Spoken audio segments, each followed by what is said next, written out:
Hello friends, thank you so much for your support. आप लोग अपना प्यार इसी तरह बनाए रखिए क्योंकि हम आपके लिए रिबॉर्न से जुड़ी और रोमांटिक एडवेंचरस कहानियाँ लगातार लाते रहेंगे। तो बिना देर किए चलिए कहानी शुरू करते हैं। हिजड़ा सूर्य तुरंत चकित हो गया। यदि उसका मालिक भी नहीं चाहता कि वह छाता उठाए, तो उसके जैसा नौकर केवल अपने दांत पीस सकता है और अपने बगल के नौकरों से उन सभी छतरियों को हटवा सकता है जिन्हें ऊपर उठाया जा रहा था।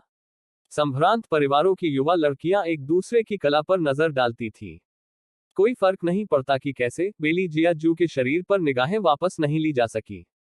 वेई वेई ने इस तरह की मानसिकता को समझा। आखिरकार बेली जियाज्यू जैसा सुंदर दिखने वाला पुरुष शरीर वास्तव में बहुत कम देखा गया था। चौड़े कंधों और लंबी टांगों का तो जिक्र ही नहीं, यहाँ तक उनका स्वभाव भी शानदार था। खासकर जब बारिश उनके बाहरी वस्त्र और काले बालों पर गिरती थी, तो वह केवल अपने माथे पर आने वाले बालों को पकड़ने के लिए अपना हाथ बढ़ाते थे और उन्हें अपने सिर के पीछे बांध लेते थे। वहां एक अवर्णनीय शुद्ध और ठंडा जंगलीपन था। भीतर निहित एक अनियंत्रितता थी जो पहले कभी अस्तित्व में नहीं थी, जो कि आत्मसंयम की भावना के माध्यम से तीव्रता से प्रवेश करती थी, जिससे यह हो गया कि एक व्यक्ति जितना अधिक देखता था उतना ही अधिक वह देखना चाहता था। वेई वेई ने कुछ बार हे कहकर व्यंग्य किया। इस तीसरे राजकुमार को उसे ढूंढने में सक्षम होने के कारण वास्तव में बड़ा नुकसान हुआ था। इस बार उन्होंने अपनी सेक्स अपील को बिक्री के लिए पेश किया और वास्तव में उन्होंने इसे पूरी तरह से बेच भी दिया। यदि यह इस तथ्य के लिए नहीं होता कि समय सही नहीं था, तो निश्चित रूप से वह उसके लिए 2 सीटियां बजाने के लिए सबसे आगे दौड़ पड़ती। आह, जो व्यक्ति हर मिनट उनकी तरह सुंदरता और शालीनता की छवि बिखेर सकता है, उसके पास एक विशेष प्रकार की शक्ति भी होनी चाहिए। हिजड़े सन ने भी प्रत्येक परिवार की युवा महिला की निगाहों पर गौर किया और तुरंत अपने मालिक को पहनाने के लिए अपना बाहरी कोट उतार दिया। बहुत खराब था। प्रिंस की हरकतें बहुत तेज थी और उसके पैर भी बहुत छोटे थे, इसलिए वो टिक नहीं पा रहा था। वे मूल रूप से किनारे से देख रहे थे और उस पर काफी खुश भी थे। उसने यह अनुमान नहीं लगाया था कि बेली जियाजू ने आश्चर्यजनक रूप से अचानक यू टर्न लिया, उसकी दिशा की ओर मुंह किया और दूसरी ओर देखा। नहीं, यह कहा जाना चाहिए कि उसने नौकर लड़कों की दिशा का सामना किया और पलट कर देखा। वेई वेई की उंगलियां रुक गईं और उसने अपने मन में क्रूरतापूर्वक कहा, तीसरे राजकुमार, तुम्हारे लिए बहुत हो गया, क्या तुम पुरुषों को भी नहीं छोड़ोगे? हालांकि वेई वेई ने अपनी आंखें उठाईं और कुछ ही दूरी पर काले बादल को घूरते हुए देखा, क्योंकि उसके मुंह के कोने बहुत धीरे धीरे ऊपर की ओर मुड़े हुए थे। उसके पतले होंठ हल्के से हिले, मानो उल्टी गिनती कर रहे हों। 1 2 3। उसके तीसरे नंबर की आवाज के बाद फड़फड़ाने की आवाजें सुनाई दी, जैसे पंख वाले जानवरों का झुंड सभी दिशाओं से आया और उड़ गया। काले जानवर काले बादलों की परत दर परत आगे की ओर लुढ़कते हुए दिखाई दे रहे थे। हर कोई स्तब्ध था और उन्हें विश्वास ही नहीं हो रहा था कि वे यह दृश्य देख रहे हैं। क्या चल रहा है? यह एक जानवर का ज्वार है। इस समय पशु ज्वार कैसे हो सकता है? क्या इस बात पर सहमति नहीं थी कि वे केवल गर्मियों के दौरान दिखाई देंगे? आप मुझसे पूछ रहे हैं, मुझे कैसे पता चलेगा? जल्दी करो और प्रिंसिपल को सूचित करो। हालांकि 1 सेकंड के भीतर सुपीरियर कंपाउंड पहले से ही एक अव्यवस्थित समूह बन गया था। दरअसल उड़ने वाले पंख वाले जानवर वास्तव में लोगों को बिल्कुल भी घायल नहीं करेंगे। हालांकि जो काम उन्हें सबसे ज्यादा पसंद था वह था लोगों को जमीन से उठा लेना, फिर उन्हें कहीं और फेंक देना। उनके मन में यह उनकी मित्रता व्यक्त करने का उनका तरीका था। लेकिन जहां तक छात्रों की बात है जो बहादुरी से लड़ रहे थे, वे केवल जानवरों से ये शब्द कहना चाहते हैं, धन्यवाद, लेकिन हमें वास्तव में इस तरह की मित्रता की आवश्यकता नहीं है, ठीक है? उनके पैर पहले से ही गिरने के लिए तैयार थे, ठीक है? अरे, दुनिया में वे हमें कहां ले जाना चाहते थे? यंग मिस, युवा मास्टर। जैसे कि उन्हें लगा कि चीजें अभी भी उतनी अराजक नहीं थी, उन नौकरानियों की चीखने की आवाजें पूरे सुपीरियर कंपाउंड की छत को उड़ाने के लिए लगभग पर्याप्त थी। हेलियन मेई को तब तक इधर उधर घुमाया गया जब तक कि उसके सिर में चक्कर न आ गया, क्योंकि उसने अपनी पोशाक पकड़ रखी थी, उससे डर था कि वह गिर जाएगी। पूरे उन्मादी सुपीरियर कंपाउंड में संभवतः केवल थर्ड प्रिंस ही सबसे शांत था। उसकी लंबी आस्तीन पर किसी भी हवा या धूल का दाग नहीं लगा था, क्योंकि वह घूमते मुड़ते पंखों वाले जानवरों के झुंड के बीच में खड़ा था। उनके फिगर में जरा भी बदलाव नहीं आया। मात्र फीनिक्स के आकार की वह जोड़ी आंखें ऐसी लग रही थी मानो वे उससे भी अधिक खतरनाक और चमकीली हों। अप्रत्याशित रूप से अन्य लोगों के साथ खेलने वाले पंख वाले जानवरों के झुंड ने उसे पकड़ने की हिम्मत नहीं की। अंत में एक पंख वाला जानवर आगे बढ़ा और तीसरे राजकुमार के साथ खेलने के इरादे से अपने पंजे फैलाए। लेकिन तीसरे राजकुमार ने केवल उस पर नजर डाली और वह पंख वाला जानवर तुरंत चिल्लाया और फुसफुसाया क्योंकि उसने आज्ञाकारी रूप से अपने पंजे वापस ले लिए, इतना डर कि वह लगभग हवा से गिर गया। जैसे ही उसने बगल से देखा, उसने कुछ हद तक उसकी प्रशंसा की। वह तीसरे राजकुमार बनने के योग्य थे। वह न केवल पुरुषों और महिलाओं दोनों को संभालने में सक्षम था, बल्कि उसने आत्मिक जानवरों को भी वश में कर लिया था। हेलियन वे वे। एक आदमी की विशिष्ट धीमी और गहरी आवाज टूटकर जमीन से उठी। ऐसा प्रतीत हो रहा था मानो उसमें असाधारण मात्रा में धैर्य हो और कानों को असाधारण रूप से मधुर लग रही हो। वेई वेई का हाथ सख्त हो गया और उसने सोचा कि बेली जिया जुए ने उसे ढूंढ लिया है। हालांकि उसकी वर्षों की अभ्यास की तर्कसंगतता ने उसे बताया कि चाहे कुछ भी हो जाए, अपना सिर नहीं मोड़ना चाहिए, और यह शायद एक मूर्खतापूर्ण जाल था। सच तो यह था कि यह वास्तव में एक जाल था। बेली जिया जुए ने महसूस किया कि इससे भी वह छोटी लोमड़ी बाहर नहीं आई। फिर उसकी जीभ की नोक उसके पतले होंठों पर घूमी, जबकि उसके मुंह के कोनों से एक असाधारण दुष्ट मुस्कान धीरे धीरे खिल उठी। बिल्कुल नरक में खिलने वाले मकड़ी के लिली के फूल की तरह, जो किसी की आत्मा को आकर्षित करता है, जादू और सेक्स अपील को चौंकाने वाली हद तक ले जाता है। वह गहरी और धीमी आवाज में बोलता था, हर शब्द के बाद रुकता था। तुम्हें वापस लाने के लिए मुझसे व्यक्तिगत रूप से कोई कदम उठाने पर जोर मत दो। उनका वह हम पहले जैसा ही था, बहुत अभिव्यंजक। ऐसा नहीं लग रहा था कि वह किसी व्यक्ति को गिरफ्तार करना चाहता था, बल्कि ऐसा लग रहा था कि वह लुका छिपी का खेल खेल रहा था। वेई वेई मुस्कुराए। उसकी दोनों बाहें पहले से ही फंसी हुई थी और पंख वाले जानवर ने उन्हें हवा में खींच लिया था। उसकी मुद्रा किसी भी अन्य की तुलना में अधिक सुंदर और प्राकृतिक थी, और अन्य सभी के विपरीत उसे संघर्ष नहीं करना पड़ा। इसके विपरीत, वह इसी पल का इंतजार कर रही थी। यदि आप स्वयं वापस लौटते हैं, तो मैं इस बात पर पुनर्विचार कर सकता हूं कि आपको छोड़ दूं या नहीं। चांदनी के भीतर बेली जिया जू की आकृति और भी अधिक उत्कृष्ट लग रही थी। वेई वेई ने अपने पतले होंठ मोड़े और मन ही मन सोचा, तीसरे राजकुमार, आपने मुझे, हेलियन वेई, बहुत कम आंका। स्कूली लड़कियों को धोखा देने के लिए उस चेहरे को बचाने के बारे में क्या ख्याल है, ठीक है। हालांकि ऐसी आवाज सुनकर वह अभी भी उससे कुछ हद तक प्रभावित हुई थी। लेकिन उसे किसी भी तरह से यकीन नहीं था कि वह उसे छोड़ देगा। उसने उसे पकड़ने के लिए, केवल उसे जाने देने के लिए इतनी ऊर्जा बर्बाद की। उसे विश्वास ही नहीं हो रहा था। थर्ड प्रिंस के चरित्र के आधार पर उसे पकड़ने के बाद उसने निश्चित रूप से उसके शरीर को 10,000 हिस्सों में विभाजित कर दिया था। अरे नहीं, शायद उसे लगा होगा कि उसके शरीर को टुकड़े टुकड़े करना उसकी गरिमा के विरुद्ध है। वह केवल उसे जमीन पर फेंकना चाहता था, और उसके बाद उसने कुछ लोगों को उसके पैर और पंजे हटाने के लिए भेजा और यहां तक बिना पलक झपकाए चाय पीने के लिए उसके पास बैठ गया। पिछले कुछ दिनों में उसके साथ इतना अनुभव और बातचीत करने के बाद वह इस लड़के के तरीकों को बहुत स्पष्ट रूप से समझ गई है, सुंदर लेकिन साथ ही मानव जीवन की मांग करने की हद तक निर्दयी। जाना। वेई वेई ने अंततः दृढ़ता से निर्णय लिया और पकड़े गए नौकर लड़कों, युवा मालिकों और युवा मिसेज की भीड़ के बीच सफलतापूर्वक छिपने के लिए पंख वाले जानवरों द्वारा पैदा की गई गड़बड़ी का उपयोग किया। उनके नीचे खड़े व्यक्ति ने पंख वाले जानवरों को मारने के लिए हर संभव तरीके के बारे में सोचा, लेकिन असहाय होकर खाली हाथ आ गया क्योंकि पक्षियों का झुंड बहुत बड़ा था।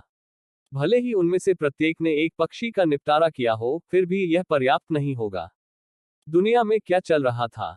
एक बड़ी बरसात के दिन इतने सारे पंख वाले पक्षी आश्चर्यजनक रूप से व्हाइट एकेडमी की ओर उड़ेंगे। यह बहुत अजीब था। हर किसी के अपने अपने विचार थे, और उन्हें इस बात पर विश्वास करने से रोका नहीं जा सकता था, क्योंकि अकादमी और उन जानवरों के बीच मूल रूप से पहले से ही एक समझौता था। अकादमी के लोग आत्मिक जानवरों को मारने के लिए स्पिरिट फॉरेस्ट में नहीं जाएंगे, और आत्मिक जानवर भी स्वतंत्र रूप से छात्रों पर हमला नहीं कर सकते। अभी पंख वाले जानवरों का झुंड, क्या आपको लगा कि वे हमला कर रहे थे? ऐसा भी नहीं लग रहा था। बस उन्हें आकाश में उड़ाने का उनका असली इरादा क्या था? बेली जिया जुए ने जानवरों के झुंड को धीरे धीरे ऊपर चढ़ते हुए देखा। लंबी और संकीर्ण, गहरी छिपी हुई आंखों की जोड़ी अत्यधिक ठंडी थी, जिससे उसकी आवाज भी उत्तरी ध्रुव में खिले एक फूल की तरह थी, जो हड्डियों को कंपा देने वाली ठंड थी। ऐसा लगता है कि आप वापस आने की योजना नहीं बना रहे हैं। अरे, तो इससे कोई मदद नहीं मिल सकती। जब वेई वेई ने उसके ये शब्द सुने तो उसकी सांसें थम गईं। उसके तुरंत बाद उसका दिल भी हल्का सा कांप उठा। लिटिल व्हाइट सबसे आगे है। युआन मिंग की धीमी आवाज उसके कानों तक पहुंची। हेलियन वेई वेई ने अपनी ऊर्जा को आगे की ओर केंद्रित किया, इस पर विचार करते हुए कि उन्हें एक पल में कहां उतरना चाहिए। दुर्भाग्य से थर्ड प्रिंस ने उसे इससे दूर नहीं जाने दिया। किसी भी तापमान से रहित स्वर में, आखिरी बार अपने आप वापस आ जाओ, और मैं इसे ऐसे मानूंगा जैसे पहले कुछ हुआ ही न हो। वेई वेई को पता नहीं क्यों, लेकिन जब उसने ये शब्द दोबारा सुने, तो उसने आश्चर्यजनक रूप से महसूस किया कि राक्षसी रूप से बर्फ जैसी ठंडी मुस्कान के भीतर हल्की सी चोट लग रही थी। चोट? यह कैसे संभव है? उसने सोचा कि उसका प्रतिद्वंद्वी थक गया होगा। वह भी थक गई थी। जब से उसने भागना शुरू किया तब से लेकर अब तक उसने कम से कम 3 पहचानें अपना ली हैं। उनमें से प्रत्येक पहचान ने अचानक परिवर्तनों को चरम सीमा तक अनुकूलित करने की उसकी क्षमता का परीक्षण किया। इसके अलावा तीसरे राजकुमार का सामना करने के लिए जब उसकी तुलना किसी अन्य मिशन के कार्यान्वयन से की जाती है, तो उसे अपनी मानसिक और शारीरिक दोनों सीमाओं पर और भी अधिक प्रयास करने की आवश्यकता होती है। इसके अलावा शरीर की सहन शक्ति का यह उपकरण मूल रूप से कायम नहीं रह सका। इसलिए चूंकि वह अभी थी, वह केवल जल्दी से निकलना चाहती थी। वेई वेई ने अपने दांत भींच लिए और पंख वाले जानवर की ताकत का इस्तेमाल करते हुए बाहर की ओर उड़ती रही। उसकी भुजाएं भी अब झुक नहीं सकती थी, क्योंकि एक बार उसकी स्थिति बदलने के बाद पंख वाला जानवर उसे छोड़ सकता था। तो फिर उसकी ये सारी योजनाएं व्यर्थ ही बन जाती। बेली जिया जुए को ऐसा लग रहा था मानो उसने अपना सारा धैर्य खो दिया है, क्योंकि उसकी लंबी और सुडौल आंखें धीरे धीरे सिकुड़ रही हैं। उसके लंबे गहरे काले बाल उसकी हरकतों का अनुसरण कर रहे थे और हिंसक रूप से खिल रहे थे। ऐसा लग रहा था मानो वह दुनिया की छाया के भीतर प्रवास कर रही किसी चीज को बुला रहा हो। आखिरकार हवाएं रुक गईं और बादल छा गए। उसके पीछे एक बादल था जो ऐसा लग रहा था मानो खून से रंगा हो। सभी छायाओं ने अपनी गति रोक दी। एक बार यहां तक हिजड़े सूर्य ने भी सदमे में अपना मुंह खोला और उसने अपनी छाती को ढकने के लिए अपना हाथ बढ़ाया। वो क्या था? बादल के भीतर कुछ था। फायर किलिन। पता नहीं वह कौन था जो चिल्लाया। पूरी अकादमी क्रोधित हो उठी, विशेष रूप से वे छात्र जो दिन रात एक के बाद एक आध्यात्मिक जानवरों के सपने देखते थे। उनकी जोड़ी आंखें खुली रह गईं। उनकी आंखें नहीं झपकी, क्योंकि वे एक ऐसे दृश्य पर टिके थे जो ऐसा था जैसे कोई देवता नश्वर संसार में अवतरित हो गया हो। ऐसा कहा जाता है कि किलिन के शरीर पर लगी आग नरक में पैदा हुए सभी शैतानों को नष्ट कर सकती है। दैत्यों और राक्षसों में से किसी को भी उसके पास जाने का साहस नहीं हुआ। नरक में विस्मृति की नदी के किनारे जल रही इसकी आग 3 जन्मों और 3 अवतारों के बाद भी जलना बंद नहीं करेगी। यह एक प्राचीन आत्मिक जानवर की ताकत थी, कोई भी इसे रोक नहीं सकता था। केवल यह यहाँ कैसे प्रकट हो सकता है? हर कोई जानता था कि अग्नि क्विलिन को देखना इतना आसान नहीं था। आत्मिक जानवर को वश में करना दुनिया का सबसे कठिन काम था। ऐसा कभी कोई नहीं हुआ जिसके पास इसे सचमुच समर्पित करने की क्षमता हो। यहां तक पिछला तीसरा राजकुमार भी, जब उसने उसे छोड़ना चाहा, तो उसने बिना किसी हिचकिचाहट के उसे छोड़ दिया। यह रहस्यमय ढंग से अलग थलग और ठंडा था, केवल कभी कभार स्पिरिट फॉरेस्ट के भीतर दिखाई देता था और अकादमी में कभी नहीं आया था। यह हो सकता है यह पशु ज्वार के कारण है। ऐसा तो होना ही चाहिए। भले ही पिछला तीसरा राजकुमार अग्निक्विलिन का अनुबंध करता था, पहले अनुबंध करने का कोई मतलब नहीं था। खासकर जब फायर किलिन पहली बार सामने आया, तब भी उसका पहला हमला थर्ड प्रिंस के खिलाफ था। यदि अग्निक्विलिन उसके द्वारा भेजा गया होता, तो वह इस समय हवा में प्रकट होने के लिए इस प्रकार का प्रयोग नहीं करता। इसके बजाय उसे तीसरे राजकुमार के पक्ष में खड़ा होना चाहिए। अपने पैरों के नीचे अचानक आग की लपटें भड़कती देखकर छात्रों को और भी अधिक महसूस हुआ कि यह मामला पहले ही उनकी अपनी कल्पना से परे हो चुका है। केवल यूनुच सन की पलकें 1-2 बार उछली और अर्थपूर्ण ढंग से अपने मालिक की ओर मुड़ी और दूसरी ओर देखा। उस आदमी ने इत्मीनान से अपनी काली जेड सजावटी अंगूठे की अंगूठी को घुमाया। उसके पतले होंठ थोड़े हिले, बिल्कुल एक राजा की तरह जो आग के बीच से निकल रहा हो। तिजड़े सुन का दिल थोड़ा धड़क उठा। उसका महामहिम, वह।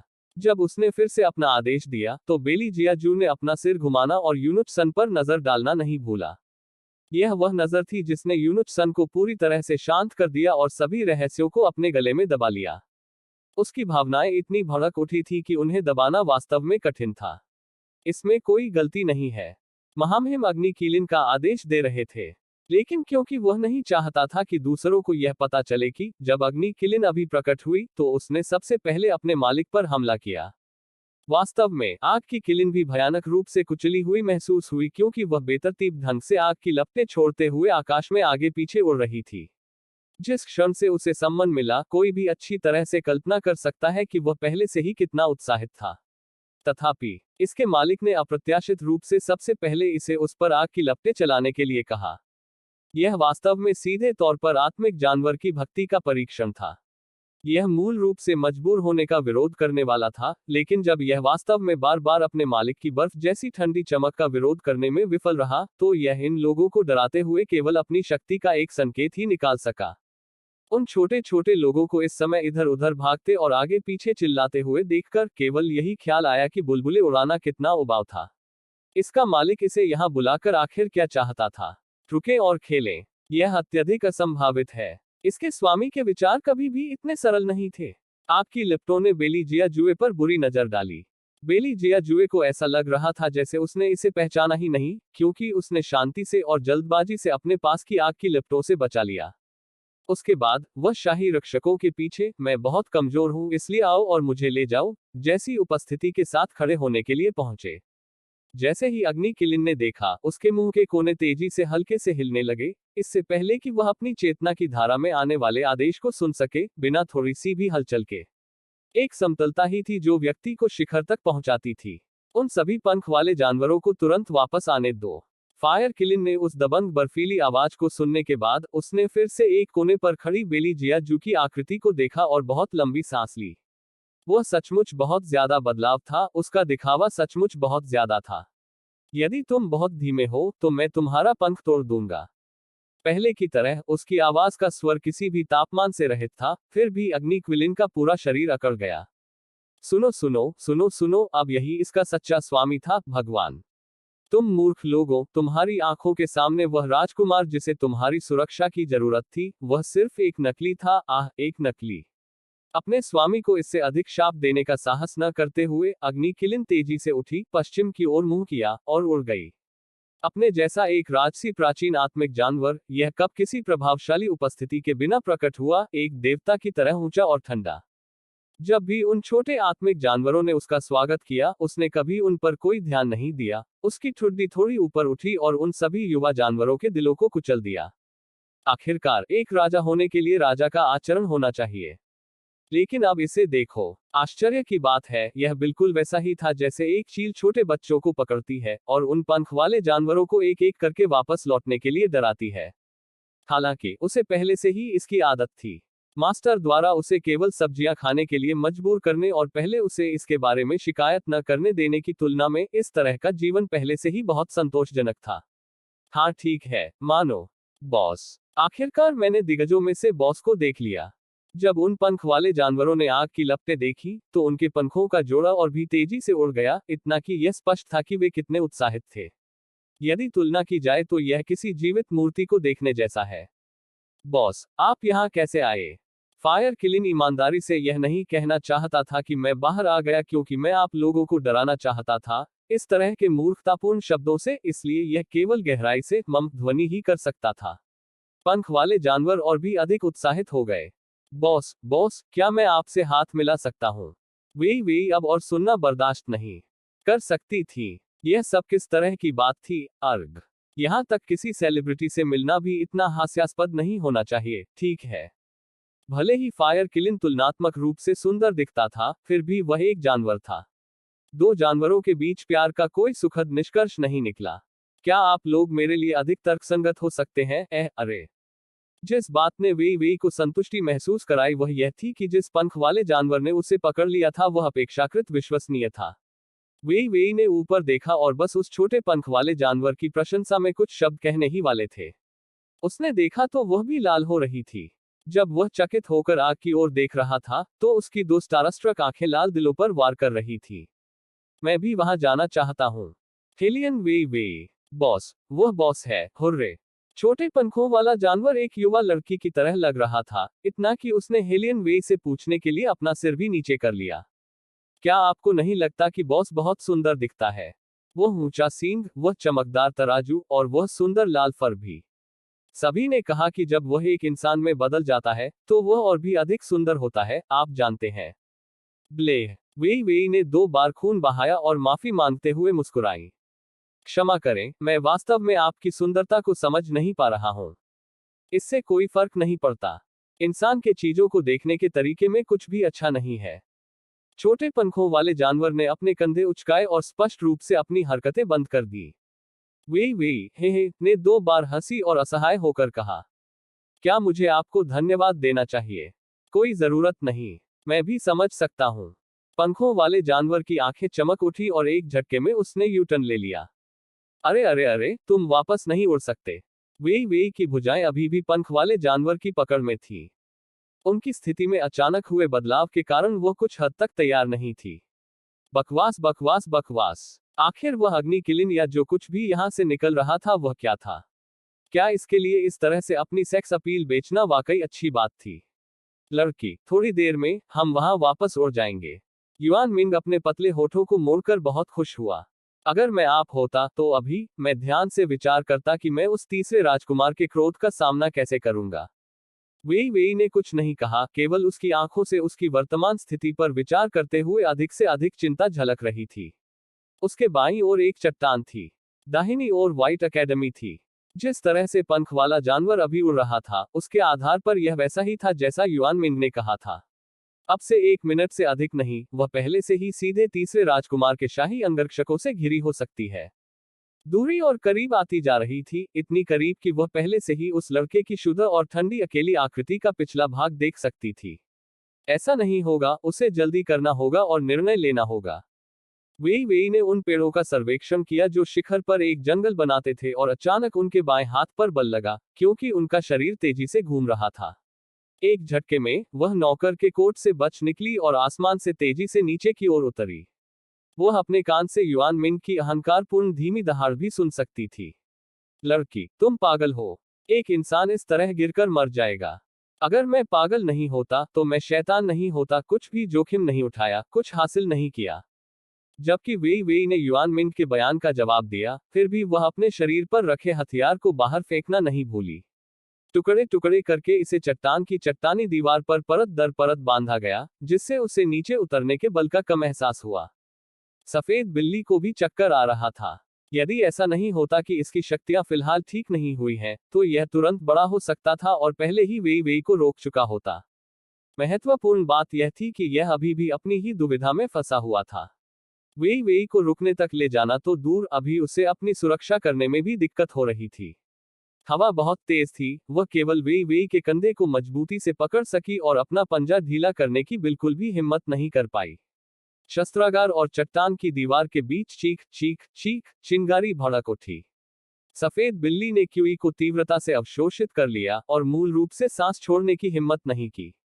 अपने स्वयं के बाएं हाथ को सुन्न होने और अपने दाहिने हाथ में दर्द महसूस करने में सक्षम होने के अलावा वेई के पूरे शरीर की सभी कोशिकाएं अवचेतन रूप से यह पता लगा रही थी कि इस तरह की पीड़ा को कैसे रोका जाए। चीख। जैसे ही आखिरी चीख सुनाई दी, वेई ने अपने पूरे शरीर की क्यूई बढ़ा दी। आसपास का वातावरण बदलने लगा और एक बवंडर का आकार बन गया, जो उसके पूरे शरीर को सहारा देकर थोड़ा ऊपर की ओर खींच रहा था। उसके बाद वेई ने पवन बल के एक हिस्से का उपयोग किया और खूबसूरती से और सुंदर ढंग से हवा में बगल में फ्लिप किया, फिर खूबसूरती से रुक गई, सीधे अपने रास्ते में उस टूटे हुए पेड़ से बच गई। करीबी भुलावा। भले ही वह शैतान का दूत था, युआन मिंग भी वेई के साहसिक कदमों के कारण कुछ ठंडा पसीना बहाने में मदद नहीं कर सका। हालांकि वेई ने केवल अपने हाथ की सुन्नता को दूर किया क्योंकि उसके पतले होंठ थोड़े झुके हुए थे। खूबसूरत पलायन। मुझे डर है कि एक और बाधा है। सफेद बिल्ली ने अपनी आंखों के सामने उभरते विशाल छायाचित्र को देखा। उसकी अंबर रंग की आंखों में शुद्ध ठंडी रोशनी की झलक दिखाई दे रही थी।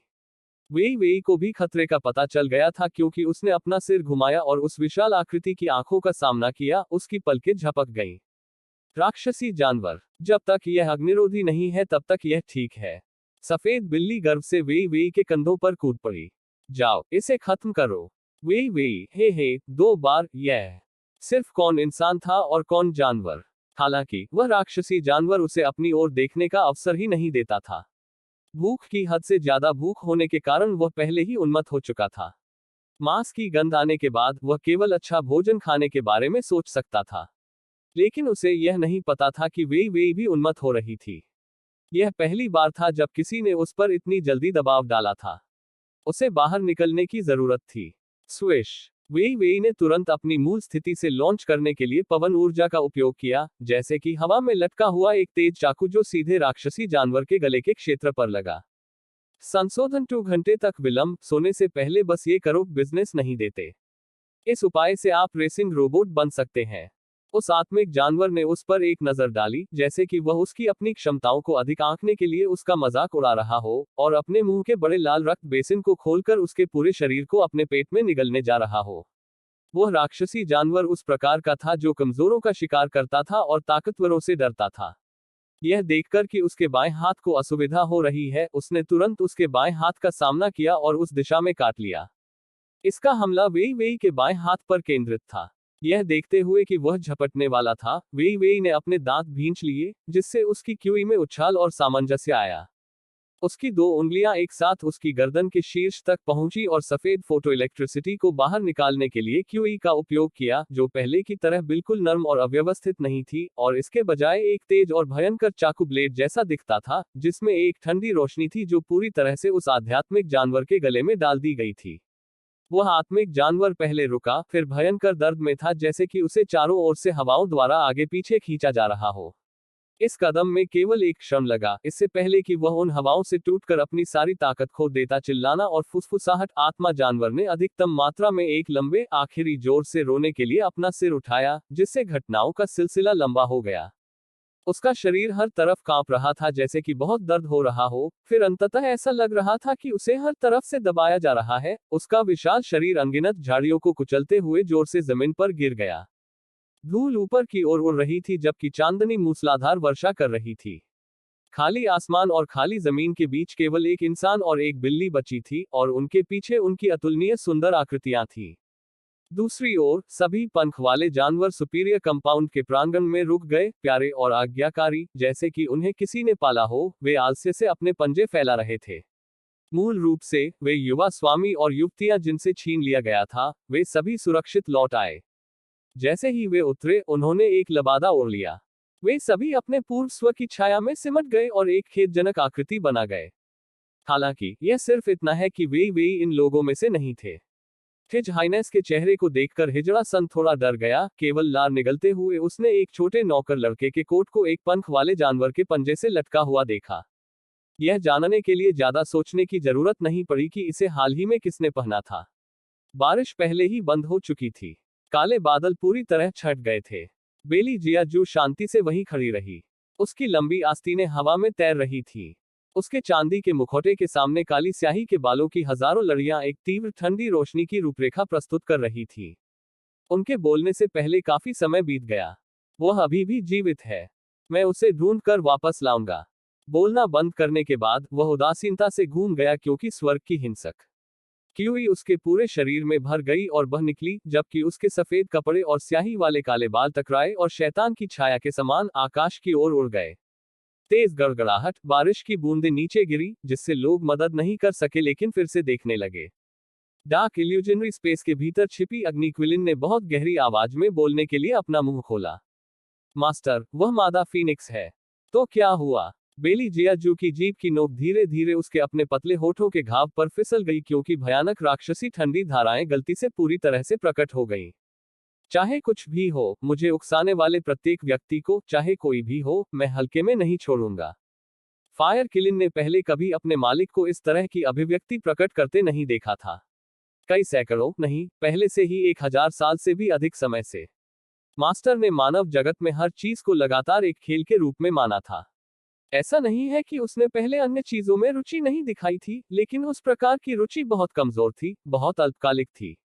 इस बार जैसा बड़ा उपद्रव हुआ, वह बहुत ही कम होता है, बहुत ही कम। आदेश दे दो। फायर किलिन की राय पर ध्यान न देते हुए बेली जियाजुए ने अपनी आंखें नीचे कर ली और थोड़ा थोड़ा करके कोट को अपने हाथ में कसकर पकड़ लिया। सभी शाही रक्षकों को तलाशी रोकनी होगी और पहाड़ के आधार पर चेक पॉइंट को हटाना होगा। छाया शून्य भाव से देखती रही, उसे विश्वास करने में कुछ कठिनाई हो रही थी, और उसने पूछा, उन सभी को वापस ले लो। अभी अभी महामहिम को ऐसा लग रहा था जैसे उन्होंने मिस हेलियन को पकड़ने तक हार न मानने की कसम खा ली हो। वह अचानक नर्म दिल कैसे हो गए? अगले ही सेकंड में शैडो को पता चला कि वह गलत था, क्योंकि महामहिम नर्म दिल के नहीं बने थे। इसके विपरीत, वह और भी अधिक क्रूर तरीका अपना गया। शहर की दीवार के बाहर हर क्षेत्र में एक छाया नियुक्त करें और मछली पकड़ने के जाल को खींच लें। तीर चलाना निषिद्ध है। मैं उसे जीवित पकड़ना चाहता हूँ। उनकी आवाज बहुत धीमी थी, फिर भी दृढ़तापूर्वक और बिल्कुल संदेह को बर्दाश्त नहीं करते थे। हालांकि शैडो महामहिम के इस तरह के व्यवहार को लेकर अत्यधिक चिंतित थी। क्या वे बहुत बड़ा कदम नहीं उठा रहे थे? इससे 4 महान कुलों का ध्यान आकर्षित होगा। हालांकि वह समझ गया था कि महामहिम ने हमेशा 4 महान कुलों से बचकर बिना अपने मामलों का संचालन किया था। शहर के फाटकों को करीब से देखें। अगर कोई बुजुर्ग, गर्भवती महिलाएं या कोई अन्य व्यक्ति था जिसकी आवाजाही में असुविधा हो रही थी, तो वह शहर की दीवारों को छोड़ना चाहता था। आपको उनका सावधानीपूर्वक निरीक्षण करने की आवश्यकता है। इसके अलावा लोगों को हेजी का पता लगाने के लिए भेजें। बेली जिया जुए ने एक बार फिर धीरे से अपने पतले होंठ ऊपर उठाए। वह इतना धीरे बोलता था कि सुनने वाले लोगों के कान पूरी तरह से सुन्न हो जाते थे। जब तक कोई उसके पास आए, उसे मेरे पास पकड़ लो। वह नहीं जानता था कि क्यों, लेकिन जब छाया ने ये शब्द सुने तो उसने सहजता से उस लड़की के लिए प्रार्थना करना शुरू कर दिया। उनका मानना कि अगर मिस हेलियन काफी होशियार थी, तो उन्हें ही परिवार के युवा मालिक की तलाश में नहीं जाना चाहिए। क्योंकि जाहिरा तौर पर महामहिम ने हाल ही में ही परिवार को हमेशा प्रतिकूल दृष्टि से देखा था। एकदम सुबह के समय की एक समयावधि में वेई अभी अभी जंगल से बाहर निकली थी। जैसे ही उसने एक लंबी सांस ली, उसका पूरा शरीर बुरी तरह कट गया। उसके बाद उसने गंभीरता से और कर्तव्यनिष्ठा से खुद को ऊपर से नीचे देखा और स्वर्ग का सामना किया और भावना से चिल्लाई, ए कटनी सुंदर हूं। क्या आप सचमुच सिर से पांव तक बदबूदार कीचड़ में सने अपने शरीर के बारे में बात कर रहे हैं? सफेद बिल्ली उससे दूर हटने के लिए एक तरफ कूद गई। अभी भी अपना मजाक उड़ाने के मूड में हूं। ऐसा लगता है जैसे थर्ड प्रिंस ने तुम्हें अभी तक पागल नहीं बनाया है। वह वास्तव में इतना चतुर है कि वह इंसान नहीं लगता। वेई हंसे। वह मैं हूं। त्वचा खुरदरी है और मांस मोटा है, वह सख्त है। अगर यह कोई और होता तो वह पहले ही उन्हें पूरी तरह से ढहा देता। आप क्या सोचते हैं, मैंने केवल सेवानिवृत्त सम्राट को नाराज करने में उनके साथ सहयोग करने से इनकार कर दिया? आप जानते हैं, क्या मुझे पकड़ने के लिए आंगन में इतने सारे लोगों को भेजना उनके लिए जरूरी था? भले ही उसे वास्तव में उसके खिलाफ युद्धाभ्यास करने के लिए साम्राज्य से हाथ नहीं मिलाना चाहिए था। हालांकि उस तीसरे राजकुमार को भी इतना दृढ़ निश्चय होने की आवश्यकता नहीं थी, है ना? क्या ऐसा इसलिए हो सकता है क्योंकि इन दूसरी पीढ़ी के शाही वंशजों की नियंत्रण में रहने की आवश्यकता कहीं अधिक मजबूत थी? क्या आप अन्य लोगों को उसका विरोध करते हुए बर्दाश्त नहीं कर सकते? वे इसका पता नहीं लगा सके और उन्होंने इसके बारे में सोचना बंद कर दिया। दूसरी ओर युआन मिंग ने अपनी ठुड्डी पर हाथ फेरा तो उसकी आंखों में रोशनी की एक किरण चमक उठी। स्पष्ट रूप से सब कुछ बहुत अच्छी तरह से प्रगति कर रहा था। प्राचीन आत्मा जानवर फायर किलिन वहां क्यों दिखाई देगा? केवल टहलने के लिए बाहर आ रहे हैं। इससे कोई फर्क नहीं पड़ता कि उसने इसके बारे में कैसे सोचा, यह असंभव था। यह सिर्फ युआन मिंग ही नहीं था जिसे संदेह था, यहां तक वे भी अग्नि क्विलिन की उपस्थिति के संबंध में सतर्क हो गए थे। कोई इसे वश में करना चाहता था। सफेद बिल्ली की ठंडी आवाज ने कुछ देर के लिए उनकी शंकाओं को दूर कर दिया। इस अवधि के दौरान लगातार ऐसे लोग रहे हैं जो इसे खोजने के लिए स्पिरिट फॉरेस्ट में घुस गए। या शायद यह कहा जा सकता है कि वे इसे बाहर आने के लिए मजबूर करना चाहते थे। युआन मिंग राक्षसी ढंग से मुस्कुराया। अग्नि क्विलिन को वश में करना निश्चित रूप से इतना आसान नहीं है। यह सही है। सफेद बिल्ली ने अपना सिर घुमाया और अपने पीछे की सड़क की ओर देखा। यही कारण है कि वे लोग बार बार खाली हाथ लौट आते हैं। संभवतः आग लगाने वाले किलिन को गुस्सा भड़काया गया था, इसलिए उसने व्हाइट अकेडमी में आग लगा दी। वेई ने अपनी भौहें ऊपर उठाई। फिर भी सब कुछ बहुत संयोग है ना? इसने सुपीरियर कंपाउंड को छोड़कर किसी अन्य स्थान पर आग नहीं लगाई, क्योंकि जो व्यक्ति इसे वश में करना चाहता था वह सुपीरियर कंपाउंड में रहता था। सफेद बिल्ली ने अपना सिर ऊपर उठाया और सोच समझकर वेई की ओर देखा।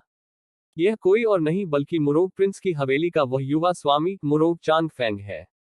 यह नाम सुनकर युआन मिंग भी अवचेतन रूप से वेई की ओर मुड़ गया और उसने 2 बार धीरे से खांसते हुए देखा। वेई भी वास्तव में पीछे नहीं हटी और उसने जलन से अपने होठों को मोड़ लिया। यह उसे कैसे नहीं जलाता? वह एक ऐसे व्यक्ति का मल है जो कुछ भी हासिल करने में असमर्थ है लेकिन सब कुछ बर्बाद करने के लिए उत्तरदायी है। यह जानने का कोई तरीका नहीं था कि तथ्य क्या थे। वेई ने पहले ही सारा दोष मुरोंग चांग फेंग पर डाल दिया था। तुरंत अपने दिल की गहराइयों से उसने कहा कि यदि मुरोंग चांगफेंग अग्नि क्विलिन को वश में करने की इच्छा नहीं रखते, तो सुपीरियर कंपाउंड में अग्नि क्विलिन अचानक उनके बीच प्रकट नहीं होती, जिससे उनकी सारी योजनाएं बर्बाद नहीं होती। ऐसी स्थिति में वह अब तक पंख वाले जानवर द्वारा शहर की दीवारों से परे ले जाई गई होती, बजाय इसके कि वह वर्तमान स्थिति में होती, बहुत परेशानी में होती। बेहतर होगा कि वह शहर की दीवारों को छोड़ने के लिए एक अधिक यथार्थवादी योजना तैयार करे। उसके कौशल के आधार पर शहर की दीवारों को पार करने में कोई समस्या नहीं होनी चाहिए। हालांकि थर प्रिंस जैसे चतुर व्यक्ति के लिए यह असंभव है कि उसने कोई भी कदम उठाने की स्थिति में लोगों को शहर की दीवारों के चारों ओर घात लगाकर बैठने का आदेश न दिया हो सकता है फिर वह जाल में फंस जाए। ऐसा लग रहा था कि उसका सबसे अच्छा दांव अभी भी शहर के फाटकों से गुजरना था। हालांकि उसके पास कोई भी आत्मिक जानवर नहीं था। यदि वह लिटिल व्हाइट को वापस जाकर उन्हें इकट्ठा करने के लिए कहती, तो यह अनिवार्य रूप से व्हाइट अकादमी के माध्यम से जाता। उस समय शायद तीसरा राजकुमार उनके निशानों की तलाश करेगा और उसे ढूंढने के लिए आत्मिक जानवरों का पीछा करेगा। ऐसा लग रहा था कि उसे आत्मिक जानवरों पर भरोसा नहीं करना चाहिए। वे अंततः मान गए। अगर थोड़ी सी भी संभावना होती तो वह थर्ड प्रिंस की दुश्मन नहीं बनना चाहती। यह बहुत थका देने वाला है। रहने भी दो। अभी जो सबसे महत्वपूर्ण था वह था उसकी पोशाक बदलना। यहां से निकलने के 1 मिनट के अंदर ही उनका ये रूप पहचान लिया जाएगा। सबसे पहले उसे खुद को एक छद्म रूप देने की जरूरत थी। वेई ने झील के पानी से झलकते उसके चेहरे की ओर देखा। उसके लिए छद्मवेश बनाना बिल्कुल भी मुश्किल नहीं था, लेकिन ऐसा छद्मवेश बनाने के लिए जो कोई निशान न छोड़े, उसे ऐसा छद्मवेश ढूंढना होगा जो उसकी अपनी पहचान के अनुकूल हो। वह हमेशा इस बात का ध्यान रखती थी कि उसका प्रतिद्वंद्वी तीसरा राजकुमार है, इसलिए वह जरा भी लापरवाही नहीं कर सकती थी। मूल रूप से वेई ने पहले से ही एक गर्भवती महिला के रूप में कपड़े पहने थे। हालांकि इस तरह से और उस तरह से देखने के बाद उसका दिल कुछ हद तक अस्थिर लग रहा था। लोगों को अपना असली रूप दिखाने के बारे में क्या ख्याल है? वेई के मुंह के कोनों से धीरे धीरे हल्की सी मुस्कान का निशान निकल गया। उसे यह महसूस होने लगा कि यह योजना बुरी नहीं है। उसका यह चेहरा बहुत काला था, इसलिए वह बहुत अधिक ध्यान देने योग्य थी। यदि उसने अपनी उपस्थिति को उसकी मूल स्थिति में बहाल कर दिया, तो यह सबसे प्राकृतिक छलावरण बन जाएगा। क्योंकि हर किसी ने सोचा था कि कैपिटल की सबसे अनुशासनहीन युवा महिला वास्तव में एक बदसूरत लड़की थी। किसने कभी सोचा था कि एक दिन वह आश्चर्यजनक रूप से अच्छी दिखने वाली होगी? वेई खड़ी हुई और शेष समय का उपयोग दिव्य सीमा अंतरिक्ष से चुनी गई स्ट्रॉबेरी लेने और उन सभी को अपने चेहरे पर फैलाने में किया। वे काले क्षेत्र चमत्कारिक ढंग से ऐसे लग रहे थे मानो वे उसके चेहरे से गिर गए हों, जबकि सफेद त्वचा, जो ऐसा लग रही थी मानो वे छिलके तोड़ रहे हों, अंडे की सफेदी की तरह सफेद थी। चांदनी के नीचे उज्ज्वल, चमकदार और पारभासी, इतना कि इसने चांदनी बिखेर दी और एक फीकी चमक उत्सर्जित की। उसकी लंबी और सीधी, नाजुक नाक, बिना किसी मेकअप के उसके लाल रंग के होंठ, साथ ही चंद्रमा की तरह चमकती चमकदार आंखों की जोड़ी, हर पहलू बिल्कुल सही था, बिल्कुल सही। उसकी शक्ल कोमल और सुंदर थी, उसके आचरण परिष्कृत थे, बिल्कुल स्वर्ग से एक देवी की तरह जो दुनिया में उतरी थी। उस गोरे छोटे चेहरे पर पवित्रता, शीतलता और अहंकार की झलक थी, फिर भी लगभग इसी वजह से ऐसा प्रतीत होता था कि वह और भी अधिक रहस्यमय और मंत्रमुग्ध कर देने वाला आकर्षण प्रदर्शित कर रही थी। यदि कोई यह कहे कि हेलियन जियोएर की सुंदरता के कारण पुरुषों को यह महसूस हुआ कि वे उसे लेना चाहते हैं और उसे अपने दिल में रखकर बहुत प्यार करना चाहते हैं, फिर वेई की सुंदरता इसके बजाय एक व्यक्ति की आत्मा को आश्चर्यजनक रूप से मोहित कर लेती है और एक व्यक्ति के दिमाग को अवशोषित कर लेती है। वह एक युवा महिला की तरह हल्की फुल्की हो सकती है, फिर भी एक रानी की तरह उदासीन भी हो सकती है, जो वास्तव में राजधानी की नंबर 1 सुंदरी थी। वेई के इस चेहरे पर केवल एक नजर डालने से लोग स्वाभाविक रूप से अपने दिलों में अंतर करने में सक्षम हो जाएंगे। हालांकि जैसा कि वेई ने खुद कहा था, ऐसा कोई भी नहीं था जो संभवतः यह सोच सके कि इस तरह की युवा महिला राजधानी की बदनाम लड़की हो सकती है। सुबह सुबह राजधानी शहर। फेरी वाले हमेशा पैदल चलने वालों से पहले निकलते थे। कमर के निचले हिस्से को झुकाए दादी नानी गर्म और भाप से भरा मुलायम बीन दही लेकर आई थी। एक कटोरा तेल के 20वें हिस्से में बिका, सस्ता और स्वादिष्ट, किसी को भी अपनी जीभ दबाने पर मजबूर कर देता है। प्रत्येक दिन बहुत से लोग शहर छोड़ना चाहते थे। यही कारण है कि शहर के फाटकों के करीब की स्थिति हमेशा अन्य क्षेत्रों की तुलना में अधिक जीवंत होती थी। वेई ने बिल्कुल भी अच्छे कपड़े नहीं पहने थे, लोगों की कतार में खड़े होकर शायद कोई भी उन्हें पहचान नहीं पाएगा। यदि वह अपना सिर नहीं उठाती तो कोई भी उस पर दोबारा नजर नहीं डालता। वह बिल्कुल उन लोगों की तरह थी जो आमतौर पर शहर छोड़ना चाहते थे। सबसे पहले वह दादी के पास बैठी और उनके चारों ओर की खबरें सुनते हुए नरम बीन दही का एक कटोरा मांगा। क्या आप लोग जानते हैं, तीसरा राजकुमार एक व्यक्ति को पकड़ता हुआ प्रतीत होता है। एक व्यक्ति को पकड़ना? कौन? मैंने सुना है कि यह हेलियन परिवार की कुमारी है जिसने अपनी क्यूई खो दी है। तीसरा राजकुमार उसे किस लिए पकड़ रहा है? इसकी संभावना नहीं होनी चाहिए कि उसने कुछ गलत किया है और महामहिम को नाराज किया है। कौन जानता है? हालांकि बाद में थर्ड प्रिंस ने फिर से अपने लोगों को यह कहते हुए वापस ले लिया कि वह अब उसकी तलाश नहीं कर रहा है। वह शायद सोचता है कि यह समय की बर्बादी है। इस तरह की लड़की के बारे में गंभीर होना उसके अधीन है। उसे नहीं पकड़ रहे। वेई वेई का हाथ जो बीन दही खाने के लिए इस्तेमाल किया गया था, रुक गया। ध्यान से याद करते हुए उसकी आंखों में चमक आ गई। तीसरे राजकुमार को वास्तव में पीछे हटना चाहिए। इतना बड़ा हंगामा, व्हाइट एकेडमी के हर एक प्रांगण की तलाशी का आदेश दिया गया। उन्होंने सुपीरियर कंपाउंड को भी जाने नहीं दिया। उन सभी कुलीन युवा मास्टरों और युवा महिलाओं को जबरन पूरी रात बारिश में भिगोया गया। 4 महान कुल निश्चित रूप से उसके खिलाफ शिकायत करेंगे। आखिरकार वे सभी बच्चे थे जिन्हें वे बहुत प्यार करते थे।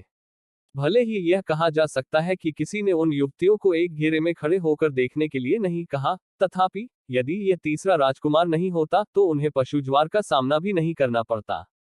भले ही सेवानिवृत्त सम्राट तीसरे राजकुमार पर उस तरह से स्नेह करता हो, फिर भी वह उस व्यक्ति को लापरवाही से आगे बढ़ने की अनुमति नहीं देगा। शायद यह वैसा ही है जैसा कि सभी ने कहा था और थर्ड प्रिंस को अचानक इस वास्तविकता का एहसास हुआ कि उसके जैसी निकम्मी लड़की के लिए इतना प्रयास करना वास्तव में इसके लायक नहीं था। वे मजाकिया अंदाज में मुस्कुराई, फिर भी उन्होंने अपनी योजना में कोई बदलाव नहीं किया। भले ही तीसरे राजकुमार ने वास्तव में उसे पकड़ने की योजना नहीं बनाई थी, फिर भी वह अपनी सतर्कता कम नहीं कर सकती थी। अभी के मामले में हो सकता है कि वह व्यक्ति जानबूझकर इस झूठे दिखावे का निर्माण कर रहा हो ताकि वह अपनी सुरक्षा खो सके। तो क्या यह विनाशकारी नहीं होगा? वेई वेई की आंखों की गहराई में तेजी से एक अजीब सी रोशनी चमकने लगी। जैसे ही उसने आखिरी चम्मच नरम बीन दही खाया, ऐसा लग रहा था मानो उसने अभी उन लोगों के शब्द नहीं सुने हों। बात बस इतनी सी है कि जब वह वहां से गुजर रही थी, हर कोई अपनी सांसें रोके बिना नहीं रह सका। उनकी आंखों में एक खूबसूरत लड़की के अलावा और किसी चीज का कोई निशान नहीं बचा था। उनमें से किसी को भी कुछ भी एहसास नहीं हुआ जब उनके हाथों से नरम सेम दही जमीन में गिर गया। एक देवी। मैंने एक देवी देखी। परिणामस्वरूप इस दिन राजधानी में विस्फोट हुआ। कई लोगों ने कहा कि उन्होंने आखिरकार एक ऐसी देवी को देखा जो राजधानी की सबसे खूबसूरत युवा महिला हेलियन जियोएर से भी अधिक सुंदर थी। वह स्वभाव, वह रूप, वह आंकड़ा। भले ही उसके शरीर पर कपड़े कच्चे कपड़े के हों, फिर भी उस परिष्कृत सुंदरता को छिपाना मुश्किल था। शहर के भीतर इंतजार में पड़ी परछाइयों को कैसे फुर्सत होगी कि वे शहर में आने वाली किसी देवी की परवाह करें। वे जिसे सबसे ज्यादा देखना चाहते थे वह एक बदसूरत लड़की थी, विशेषकर सांवली त्वचा वाली एक बदसूरत लड़की। परिणामस्वरूप किसी ने भी बेलीजिया जुए को इस मामले की सूचना नहीं दी, जिन्हें इसके बारे में कुछ भी नहीं पता था। इसके विपरीत हेलियन जियोएर, जो एक मामले पर निकले थे, ने राजधानी पहुंचने पर यह खबर सुनी। उसके पास वाली नौकरानी ने बहुत हिकारत से अपने पतले होंठ भींच लिए। एक गांव की लड़की भी मेरी लेडी से तुलना करने की हिम्मत करती है, यह सचमुच हास्यास्पद है। हेलियन जियोएर मुस्कुराए। उस तरह की बहुत ही सूक्ष्म भावना। इस पर ध्यान देने की जरूरत नहीं है। बस उन्हें कुछ भी कहने दो। जियोएर सही है। इन चीजों पर ध्यान देने से केवल आपका अपना मूल्य कम होता है। लड़कियों के पीछे सराय से बाहर निकलते समय हेलियन गूंगियाओ संतुष्ट भाव से हंसे। हेलियन जियोएर ने अपना सिर घुमाया और पुकारा, पिता। हेलियन गूंगियाओ ने सिर हिलाया। इस बार पिताजी ने तुम्हें यहां बुलाया है क्योंकि मुझे एक समाचार मिला है। यह समाचार ग्रैंड मार्शल क्यूई प्रतियोगिता में आपके लिए बहुत मददगार होगा। क्या खबर है? हेलियन जियोएर की आंखें चमक उठी। हेलियन गूंगियाओ ने रहस्यमय तरीके से अपने होंठ मोड़े। हथियार सम्मेलन जल्द ही शुरू होगा। वहां एक हथियार है जो व्यक्तिगत रूप से यंग मास्टर वू शून द्वारा बनाया गया है। यह आपके उपयोग के लिए बेहद उपयुक्त है। यदि आप अपने शरीर में मार्शल क्यूई के साथ जोड़ी बनाने के लिए उस हथियार को प्राप्त कर सकते हैं, तो आप निश्चित रूप से मार्शल क्यूई प्रतियोगिता में पहला स्थान जीत सकते हैं। हथियार। जितना अधिक हेलियन जियो एयर ने सुना, उतनी ही अधिक वो जोड़ी आंखें चमक उठी। जहां तक मार्शल कलाकार का सवाल है, उनसे मेल खाने वाला हथियार प्राप्त करने में सक्षम होना किसी भी अन्य मामले से कहीं अधिक महत्वपूर्ण था। वर्तमान में वह पहले ही आगे बढ़ चुकी है। यदि उसके पास अब कोई अद्भुत हथियार होता, तो सेवानिवृत्त सम्राट निश्चित रूप से उठकर ध्यान देते। यहां तक कि वह अलग थलग और दूर दूर का व्यक्ति जो हमेशा उत्कृष्ट महिलाओं को पसंद करता था। हेलियन गूंग याओ ने अपनी अत्यंत प्रिय बेटी के हाव भाव को देखा और जान लिया कि उसके मन में पहले से ही एक राय थी, फिर भी वह बातूनी नहीं थी। उन्होंने सीधे कहा, अकादमी के संबंध में पिता ने पहले ही आपको छुट्टी मांगने में मदद की थी। बाद में वापस जाने के बाद अच्छी तरह से पैक करें और लॉर्ड मुरोंग के साथ यात्रा पर जाएं। उनके पास मास्टर तू तियान का निमंत्रण कार्ड है और वह आपको शस्त्रागार सम्मेलन में ला सकते हैं। पिता ने पहले ही वहां के प्रभारी व्यक्ति का स्वागत किया है। जब आप जाएंगे तो यह अधिक सुविधाजनक होगा। हेलियन जियो एयर भी मंदबुद्धि नहीं थी।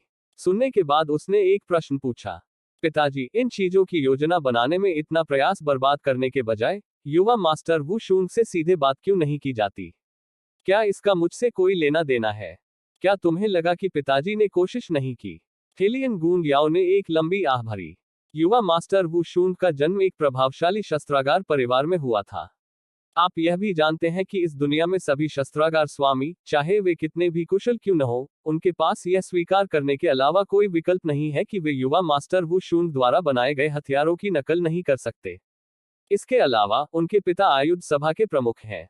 इस तरह का व्यक्ति कभी भी सार्वजनिक रूप से आसानी से सामने नहीं आया, हालांकि वे किसी को भी अस्वीकार नहीं करेंगे। युवा मास्टर वू शूंग को वास्तव में मेरा निमंत्रण मिला और उन्होंने लिखा भी, हालांकि पत्र में केवल कुछ विनम्र अभिवादन थे। सामान्य विचार यह था कि शस्त्रागार को अपना स्वामी चुनने दिया जाए, वह वास्तव में किसी भी चारा को नहीं काटेगा, चाहे वह नर्म हो या दृढ़। हेलियन जियो एयर हल्के दिल से हंसी, उसके मुंह के कोनों से उसकी शालीनता झलक रही थी। पिताजी, आपको चिंता करने की जरूरत नहीं है, जब समय आएगा, जियो एयर स्वाभाविक रूप से यंग मास्टर वू शूंग को मेरे साथ अनुकूल व्यवहार करने में सक्षम करेगा। इतना संकल्प कर लिया तो पापा को भी राहत हो गई। हेलियन गूंग याओ ने खुशी से उसके कंधों को थपथपाया क्योंकि वह अपने बगल में नौकरों की ओर मुड़ा और आदेश दिया, युवा मिस का अच्छे से ख्याल रखना, छोटी सी भी गलती की अनुमति नहीं है। हाँ, नौकरों ने श्रद्धा और आदर से अपनी आंखें झुका ली। जैसा कि उसने कहा, हेलियन जियो एयर की निजी नौकरानी ने हेलियन जियो एयर को मदद करने के लिए हाथ बढ़ाया। इस नौकर ने सुना है कि वह युवा मास्टर वू शूंग वास्तव में काफी सुंदर है। कथित तौर पर इस राजधानी में तीसरे राजकुमार के अलावा कोई भी उसके अच्छे रूप की तुलना नहीं कर सकता है। यह अफसोस की बात है कि उसका स्वास्थ्य अच्छा नहीं है।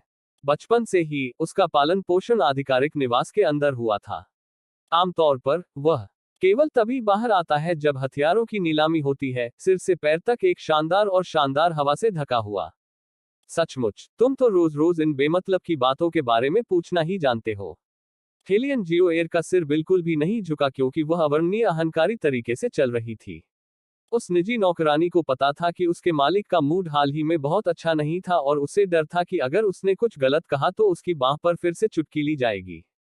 उसने चतुराई से अपने शब्दों की दिशा बदल दी और कहा, यह नौकर इन बातों को सुनने में सक्षम है क्योंकि सामग्री का मेरी लेडी से कुछ लेना देना है। ओह, इसका मुझसे क्या संबंध है? हेलियन जियो एयर व्यंग्यात्मक ढंग से हंसे। यह स्पष्ट था कि उसका मूड उतना अच्छा नहीं था। उस निजी नौकरानी की गर्दन सिकुड़ गई और उसने इठलाते हुए मुस्कुराहट बनाए रखी। उस युवा मास्टर वू शूंग को संगीत पसंद है। उन्होंने शायद ही कभी किसी की प्रशंसा की हो। उस दिन हथियार की दुकान पर जब किसी ने उल्लेख किया कि माई लेडी के सितार कौशल असाधारण रूप से अच्छे थे, तो उन्होंने कुछ टिप्पणियां भी दी। प्रत्येक वाक्य माई लेडी की प्रशंसा में था। जब नौकरानी बोल रही थी, तो वह यह आकलन करने के लिए भी ऊपर देख रही थी कि हेलियन जियो एयर कैसे दिखाई देती है। यह देखकर कि उसके मुंह के कोनों में अंततः मुस्कुराहट की अभिव्यक्ति थी, नौकरानी के शब्द और भी ऊर्जावान हो गए। यह स्पष्ट है कि यंग मास्टर वू शूंग ने पहले ही लंबे समय से माई लेडी पर ध्यान दिया है, केवल आपसे परिचित होने का अवसर न मिलने से पीड़ित है, बस इतना ही। हेलियन जियो एयर ने सुनने के बाद रुमाल उठाया और उन सिंदूरी रंग के होठों पर बार बार उठने वाली मुस्कान को ढक लिया। उसकी आवाज में उदासीन अभिव्यक्ति वास्तव में नहीं बदली। ठीक है, मैं समझ गया, लेकिन आपको ये बातें दूसरे लोगों से नहीं कहनी चाहिए ताकि कुछ समस्याएं पैदा न हो। यह नौकर समझता है। वह नौकरानी थोड़ा ठंडा पसीना पोंछने के लिए झुकी और पीछे की ओर मुंह करके बैठ गई। वे बस उनके सामने खड़ी थी, एक फेरीवाले को लकड़ी के कंघों की बाहरी पंक्ति की व्यवस्था करते हुए देख रही थी। तभी वह दुर्घटनावश हेलियन जियो एयर से टकरा गई। उसकी पहली प्रतिक्रिया एक खरीदारी करने वाले राहगीर होने का नाटक करते हुए अपना सिर नीचे करना और बालों के गहनों को देखना था। उपयोगी समाचार सुनने के बाद उसने वह चीजें ली जिन्हें वह खरीदना चाहती थी और बस लापरवाही से उस फेरीवाले की ओर 1 टन चांदी फेंक दी। हालांकि जैसे जैसे वह आगे बढ़ी, उसके चेहरे पर लोगों का ध्यान न जाना मुश्किल हो गया। हेलियन जियो एयर को ऐसा लग रहा था जैसे वह थोड़ी देर के लिए स्तब्ध थी। उसने शायद कभी ऐसा व्यक्ति नहीं देखा था जो उससे भी अधिक सुंदर हो। उसकी पहली प्रतिक्रिया यह थी कि वह अपना सिर इधर उधर घुमाए और दोबारा देखे। हालांकि वह समय रहते केवल उस महिला का पीछे का दृश्य ही देख पाई। उसका शरीर मोटे कपड़े से बने सादे कपड़ों में ढका हुआ था और उसका पूरा शरीर ऊपर से नीचे तक एक निराश्रित और पांडित्यपूर्ण आभा छोड़ रहा था जिससे एक व्यक्ति को तिरस्कार का अनुभव हुआ। वह एक सामान्य महिला थी, हेलियन जियो एयर ने तिरस्कार पूर्वक सोचा। जैसे ही वह अपना सिर इधर उधर करने वाली थी, उसने देखा कि आसपास के लोग एक के बाद एक वास्तव में अपनी सांसें खींच रहे थे। उनकी आंखें दूरी पर केंद्रित थी। उनमें से किसी की भी नजर उस पर नहीं पड़ी, यहां तक कि उसकी अपनी निजी नौकरानी भी स्तब्ध लग रही थी। इससे हेलियन जियो एयर के दिल में गुस्सा एकदम से फूट पड़ा, क्योंकि उसने अपना हाथ बढ़ाया और अपनी नौकरानी की बांह पर चुटकी काट ली। उसके नुकीले गहरे लाल रंग के नाखून बेरहमी से अंदर की ओर चुभे हुए थे। क्या वह व्यक्ति अभी बहुत अच्छा दिख रहा था? तभी उस नौकरानी ने प्रतिक्रिया की और सोचा कि उसने क्या गलत किया है। उसके चेहरे का खून एक झटके में बह गया और उसका दिमाग खराब हो गया। उसकी यंग मिस की एक वर्जना यह थी कि कोई उससे अधिक सुंदर हो। अपने मालिक के सामने वह रत्ती भर भी सुंदरता का प्रदर्शन नहीं कर पाती थी। परिणामस्वरूप उस नौकरानी ने तुरंत अपना सिर हिलाया और दर्द सहन करते हुए उत्तर दिया। कहा जा सकता है कि वह अच्छी दिखती है, हालांकि जब मेरी लेडी से तुलना की जाती है तो वह आपके पैर के नीचे मिट्टी का एक ढेर मात्र होती है, जिसमें उल्लेख करने लायक चरित्र का जरा भी अंश नहीं होता है। यह नौकरानी अपेक्षा के विपरीत तुम वास्तव में बात करना जानती हो। हेलियन जियो एयर ने अपना हाथ छुड़ाया और ठंडे स्वर में कहते हुए फिर से पीछे देखा। उसने इस तरह के कपड़ों के आधार पर मेरे साथ समान शर्तों पर उल्लेख किए जाने का साहस किया, यह हास्यास्पद है। यह सुनकर नौकरानी झट से सहमत हो गई। सही, माई लेडी ने जो कहा वह सही है। उसकी जैसी शक्ल सूरत माई लेडी के जूते पहनने लायक भी नहीं है। बस बहुत हो गया, मैं तुम्हारी जैसी प्रशंसा सुनकर तंग आ गया हूँ। हेलियन जियो एयर का स्वर ठंडा था क्योंकि उसने अपनी उंगलियों पर फूंक मारी थी। जैसे ही उसने कहा, पहले अकादमी लौट आओ। जाने से पहले मैं उस फूहड़ को अकादमी में लौटने से रोकने का एक तरीका सोचना चाहता हूँ। वह वास्तव में नहीं जानती थी कि वे कहाँ गायब हो गई थी, लेकिन वह ऐसा कर सकती थी ताकि एक बार जाने के बाद उसके पास वापस लौटने का कोई रास्ता न हो। हेलियन जियो एयर अपना सिर झुकाते हुए हल्की सी मुस्कुराए। उसकी आंखों की गहराइयों में जहरीले विचार किसी भी अन्य समय की तुलना में अधिक भयानक थे। हालांकि दुनिया में वह लड़की कौन थी जो अभी अभी गुजरी? अगर वह एक देहाती लड़की है तो उसकी त्वचा इतनी गोरी और बिल्कुल साफ कैसे हो सकती है? हर बार जब गर्मियों की शुरुआत होती थी तो वह सबसे अधिक प्रयास इस बात पर करती थी कि वह खुद को टैन होने से कैसे रोक सकती है। अपनी वर्तमान उपस्थिति को सुरक्षित रखने के लिए उसने केवल सर्वोत्तम मोती पाउडर और चंदन का उपयोग किया। लेकिन वह देहाती बपकिन ऐसी दिखती थी जैसे उसकी तुलना में वह स्पष्ट रूप से और भी अधिक थी। हेलियन जियो एयर ने रुमाल को अपने हाथ में पकड़ लिया और उसके बाद उसके मन में ठंडी हंसी आई। भले ही वह रूप और भी शानदार था, फिर भी उसकी पारिवारिक पृष्ठभूमि अच्छी नहीं थी। अगर उसकी शादी भी हो गई तो भी वह एक उपपत्नी कचरा से ज्यादा कुछ नहीं हो सकती। इस तरह सोचते हुए हेलियन जियो एयर का दिमाग फिर से संतुलित हो गया। उसके हाथ की हथेली के चेहरे ने फिर अपनी पूर्व सुंदरता वापस पा ली। उसके चेहरे पर मलमल का सिर ढका हुआ था। आखिरकार उसे अपनी नौकरानी की बांह का सहारा देकर नर्म सेडान कुर्सी पर बिठाया गया। हालांकि वह बिल्कुल भी नहीं जानती थी कि जिस व्यक्ति के खिलाफ वह योजना बनाना चाहती थी वह कोई और नहीं बल्कि देहाती बदमाश था जो अभी अभी उसके पास से गुजरा था। क्या यह बहुत अच्छा नहीं है? इस बार आपकी छोटी बहन भी शस्त्रागार सम्मेलन में भाग लेने जा रही है। मुझे आश्चर्य है कि वह उस समय किस प्रकार की संदिग्ध चाल चलने वाली है। युआन मिन की आवाज का स्वर हमेशा किसी अच्छे शो को देखने वाले व्यक्ति के रवैये से भरा हुआ था। इसका शायद उसकी पहचान से कुछ लेना देना था। एक शैतान के दूत ने शुरुआत में थोड़ी सी अराजकता पैदा करना पसंद किया। इसके अलावा इस तरह की मनोरंजक अराजकता जो दरवाजे तक पहुंचाई जाती थी उसे और भी अधिक पसंद थी। सफेद बिल्ली पूरे समय शांत रूप से ठंडी दिखाई दे रही थी, मानो वह लोगों की बहुत दूर की भीड़ को देखते हुए कुछ सोच रही हो। इसकी आवाज धीमी थी। वे आप उस लड़की को वह हथियार हासिल नहीं करने दे सकते। युआन मिंग ने आलस्य से उस पर नजर डाली। यह एक हथियार से ज्यादा कुछ नहीं है। आप नहीं समझे। सफेद बिल्ली ने पूरी तरह से गर्व से अपनी ठुड्डी ऊपर उठा ली।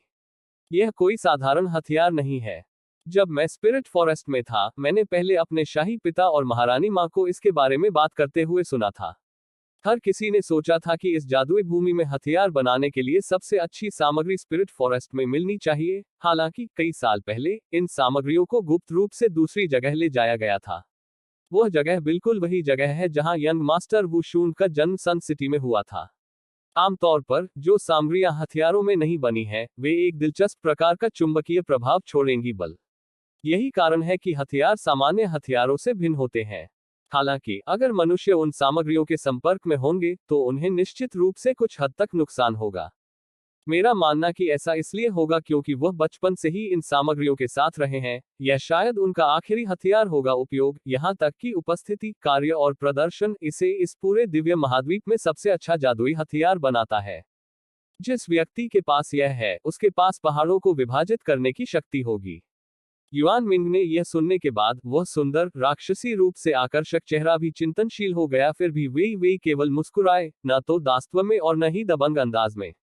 वह हथियार और नाइट गॉड का पंख जो मैंने पिछली बार बनाया था, कौन सा बेहतर है? सफेद बिल्ली ने विचलित होकर उत्तर दिया। उसी के बारे में। थोड़ा रुका, फिर बोला, आपने पहले ही wing of the night god को दे दिया है। उनकी तुलना करना व्यर्थ है। मैं बस अपने और उस युवा मास्टर वू शून के बीच जानना चाहता था कि बेहतर कौन है। वे ने अपने पतले होंठ फैलाए, उसकी पतली और लंबी आंखों में रोशनी की एक झलक दिखी।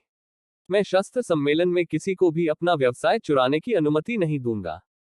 सफेद बिल्ली के मुंह के कोने थोड़े हिल गए। अंत में, आपके लिए यह अभी भी पैसे के बारे में है। बेशक यह पैसे के बारे में है। वे ने सफेद बिल्ली को और भी मासूम भाव से देखा और आह भरी। अगर यह पैसे के लिए नहीं होता तो क्या मैं खुद को छिपाने, पूर्व में छिपने, पश्चिम में छिपने के लिए इतना संघर्ष करने के लिए आगे बढ़ता? इसके अलावा तीसरे राजकुमार के आकर्षण और आकर्षण का विरोध करने के लिए भी बहुत साहस की आवश्यकता होती है। सफेद बिल्ली, few face with rolling eyes, deadpan face. इसके बाद हम शहर छोड़कर कहां जाएं? युआन मिंग अपनी बातचीत को मुख्य विषय पर वापस लाते हैं। हेलियन वे ने एक पल के लिए इसके बारे में सोचा और जवाब देने से पहले अपना सिर हिलाया। हम इस तरह शहर नहीं छोड़ सकते। क्यों नहीं? क्या आपने नहीं कहा कि अपना मूल स्वरूप पुनः प्राप्त करने के बाद आप लोगों द्वारा पहचाने नहीं जाएंगे? युआन मिंग की भौहें उछल गईं। वे ने अपनी ठुड्डी रगड़ी। यह सच है कि मुझे लोग पहचान नहीं पाएंगे, हालांकि यह बहुत अधिक ध्यान खींचने वाला है, जब तक कि कोई ऐसा न हो जो मेरे साथ जा सके। क्या आपका मतलब यह है कि हमें हेई परिवार के दूसरे युवा गुरु को ढूंढना चाहिए? सफेद बिल्ली ने आलस्यपूर्वक अपना शरीर फैलाया। तो चलो जल्दी करें और चलें। यह शाही भूखा है। वे ने एक बार हम किया था और जब वह दोबारा लौटी तो बाहर निकल ही रही थी। आप लोग क्या सोचते हैं, थर्ड हाइनेस के व्यक्तित्व के आधार पर क्या वह मुझे इतनी आसानी से छोड़ देंगे? सफेद बिल्ली और युआन मिंग ने एक दूसरे की ओर देखा, अपना सिर पीछे झुकाया और एक स्वर में उत्तर दिया, कोई टिप्पणी नहीं। मुझे लगता है कि वह बुरी तरह से द्वेष रखता है। वे की उंगलियां लकड़ी की कंघी पर थपथपा रही थी। लेकिन लोग यह भी कहते हैं कि वह हर चीज के साथ उदासीनता से व्यवहार करता है, न तो ठंडा और न ही गर्म। सबसे महत्वपूर्ण बात यह है कि उसने राजधानी के भीतर शाही रक्षकों को भी हटा लिया। युआन मिंग ने इस बातचीत में भाग नहीं लिया। जब उसने वे की ओर देखा तो उसने केवल अपने हाथों को अपनी छाती के सामने मोड़ा। उसके मुंह के कोनों पर मुस्कान कभी कम नहीं हुई थी। शैतान का दूत आत्मिक जानवर से भिन्न था। उत्तरार्ध बिना शर्त वफादार था। हालांकि पहले वाले को अपने ठेकेदार के निर्धारित आदेशों पर अधिक निर्भर रहने की आवश्यकता थी। यदि उसके स्वामी में पर्याप्त उग्रता नहीं थी या पर्याप्त संकल्प नहीं था, तो उसकी लड़ने की शक्ति भी तदनुसार कम हो जाएगी। एक बार जब उसके मालिक को पर्याप्त आत्मविश्वास नहीं हुआ, तो वह अपनी स्वतंत्रता को पुनः प्राप्त करते हुए किसी भी समय अनुबंध से अलग हो सकता है। इस समय हमें सफेद बिल्ली ने अभी अभी अपना मुंह खोला था। वेई वेई ने बस शब्दों को छीन लिया। इस समय हमें अपनी प्रवृत्ति का पालन करना चाहिए और चले जाना चाहिए। तो फिर आप इतना विश्लेषण क्यों कर रहे थे? सफेद बिल्ली का फर फट गया। वेई वेई ने उसे सहलाया और सहलाया, लगातार आहें भरती रही। अच्छे बनो। मैं आप लोगों को अपनी राय व्यक्त करने के लिए निर्देशित करने में सिर्फ लोकतांत्रिक हो रहा था, लेकिन वास्तव में इससे यह साबित हो गया कि लोकतंत्र मेरे लिए ज्यादा उपयुक्त नहीं है। आह! सफेद बिल्ली, बस बहुत हो गया, क्या कोई इस लड़की को खींच कर ले जाएगा? आइए हेईजी की तरफ न जाएं। वे सीधे खड़े थे, सुबह के सूरज की पहली किरणों के नीचे बिल्कुल सुंदर रंग बिखर रहा था और एक फीकी चमक बिखेर रहा था। आइए अलग से कोई रास्ता सोचें। युआन मिंग ने रोशनी के सामने खड़ी युवा लड़की को देखा और अपने शरीर को छुपाते हुए प्राचीन पुस्तक में फिसलते हुए मंत्रमुग्ध होकर मुस्कुराया। हालांकि सफेद बिल्ली ने अपनी भौहें सिकोड़ ली और युवा लड़की के कंधे पर कूद पड़ी, उसकी आवाज साफ और ठंडी थी। तो क्या आपको विश्वास नहीं है कि तीसरा राजकुमार आपको इतनी आसानी से छोड़ देगा? क्या आप जानते हैं कि जब मनुष्य किसी शिकार को पकड़ रहे होते हैं, तो वे सबसे पहले अपनी चाल चलने के लिए एक समय चुनते हैं? वेई वेई ने सफेद बिल्ली की तरफ देखा। यह तब होता है जब शिकार खा रहा होता है, क्योंकि उस समय शिकार सबसे अधिक आराम से होते हैं और अपनी सुरक्षा नहीं करते हैं। शिकारी हमेशा जाल के चारों ओर भोजन की व्यवस्था करेगा और उस तरह का माहौल बनाएगा जो उन्हें आरामदायक बनाता है। इतना कहकर उसने अपना सिर ऊपर उठाया और धीरे से हंसी। अगर तीसरा राजकुमार शिकारी बनना चाहता है, तो उसे मुझसे यह भी पूछना होगा कि मैं शिकार बनना चाहता हूं या नहीं। कोहरा छट गया। पूर्व की ओर का आकाश अब कुल मिलाकर उज्ज्वल माना जा सकता है। जब शैडो ने लकड़ी की कुर्सी पर बैठे व्यक्ति की परछाई देखी तो वह थोड़ा स्तब्ध हो गया। क्या महामहिम को पूरी रात नींद नहीं आई? हलचल की आवाज तब सुनी गई जब एक हाथ बेली जियाजू के चेहरे के एक तरफ ऊपर उठा, जबकि वह आलसे से ऊपर देख रहा था। बर्फ जैसी ठंडी आंखों की जोड़ी शैतान की तरह शांत थी और पहले की तरह सुस्त और उदासीन स्वर में बात कर रही थी। ये कैसा चल रहा है? महामहिम को रिपोर्ट करते हुए, ऐसा कोई नहीं है जिसने यंग मास्टर हेई से संपर्क किया हो। छाया ने आदरपूर्वक अपनी आंखें झुका ली और बिना एक पल भी गंवाए रिपोर्टिंग की। हालांकि अजीब बात यह है कि यंग मास्टर हेई की गाड़ी हमेशा शहर से बाहर नहीं गई थी और इसके बजाय एक सराय में रुक रही है, जैसे कि वह किसी का इंतजार कर रहा हो। बेली जिया जुए ने सुना। उसकी पतली उंगलियां थोड़ी देर के लिए टेबल टॉप को छू गईं। जाहिरा तौर पर यह वह इशारा था जो वह आमतौर पर तब इस्तेमाल करता था जब वह विचार कर रहा होता था। शालीनता के भीतर आत्म संयम की भावना थी जब वह योजनाएं बना रहा होता था। अब और देखने की जरूरत नहीं है। वो दोबारा जाकर हेईजी की तलाश नहीं करेगी। फिर से जरूरत नहीं है। अधिक से अधिक, छाया अपने स्वामी की चालों की श्रृंखला को देखने में असमर्थ हो रही थी। हालांकि उनकी सफलता सुनिश्चित करने के लिए उन्हें अभी भी लगा कि उन पर नजर रखने की जरूरत है। शायद समय अभी सही नहीं है। क्या वह मिस हेलियन संभवतः हमारे सैनिकों को वापस बुलाने का इंतजार कर रही होगी? आखिरकार पहले वह भी यह खेल खेल रही थी, पश्चिम पर हमला करते हुए पूर्व में एक मोड़ बना रही थी। असंभव। एक बार जब बेली जियाजू के हाथ से चाय का कप दूर धकेल दिया गया, तो उसके पतले होंठ राक्षसी रूप से ठंडे स्वर में बोले।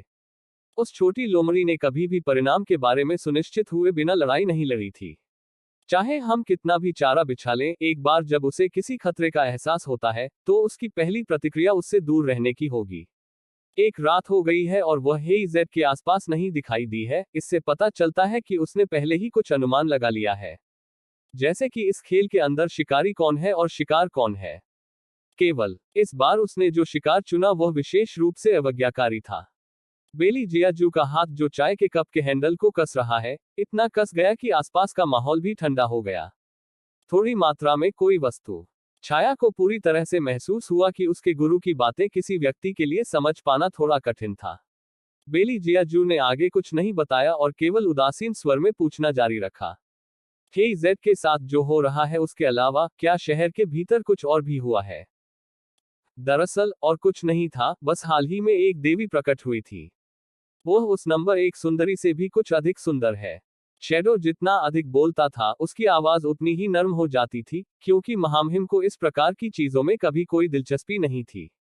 बेली जियाजुए पहले एक बार ठंडे स्वर में हंसे, फिर अपनी आंखें बंद कर ली और आराम करने की योजना बनाई।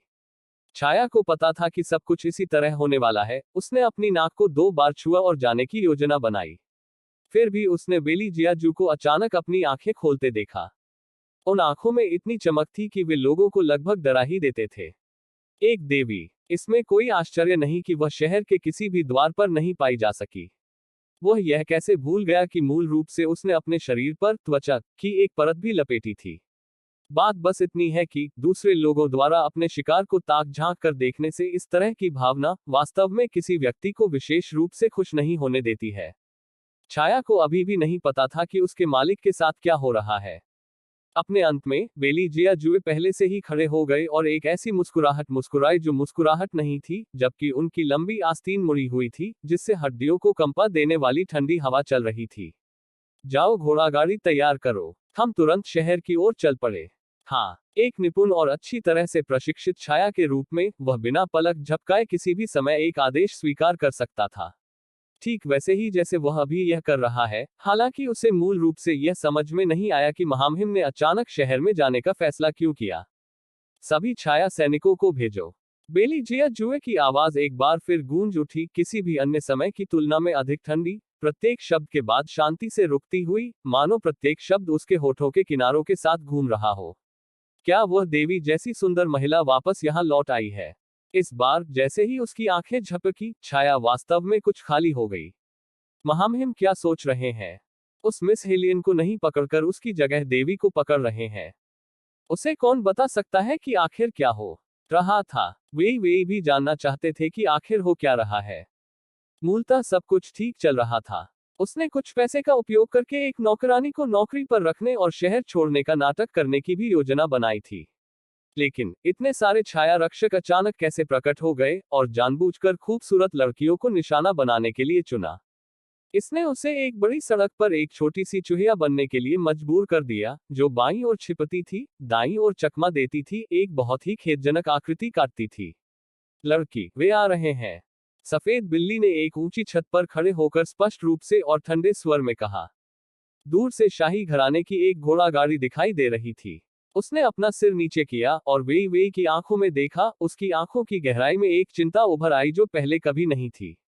बड़ी सड़क पर एक लंबी घोड़ा गाड़ी, जिसमें एक अकेला व्यक्ति सवार था, धीरे धीरे आगे और पीछे अनगिनत घुड़सवार काले कपड़े पहने अंगरक्षकों के साथ चल रही थी। उनकी नेक आभा डराने वाली थी।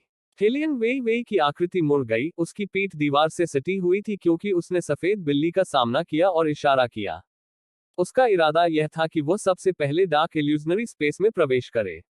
उसने अपने शरीर को एक तरफ घुमाया, घोड़ा गाड़ी की दिशा की ओर मुंह किया और जब उसकी पीठ को थोड़ा झटका लगा तो उसने एक झलक देखी। ऐसा लग रहा था कि यह तीसरा राजकुमार अभी भी सचमुच उसे पकड़ने पर जोर दे रहा है, चाहे कुछ भी हो।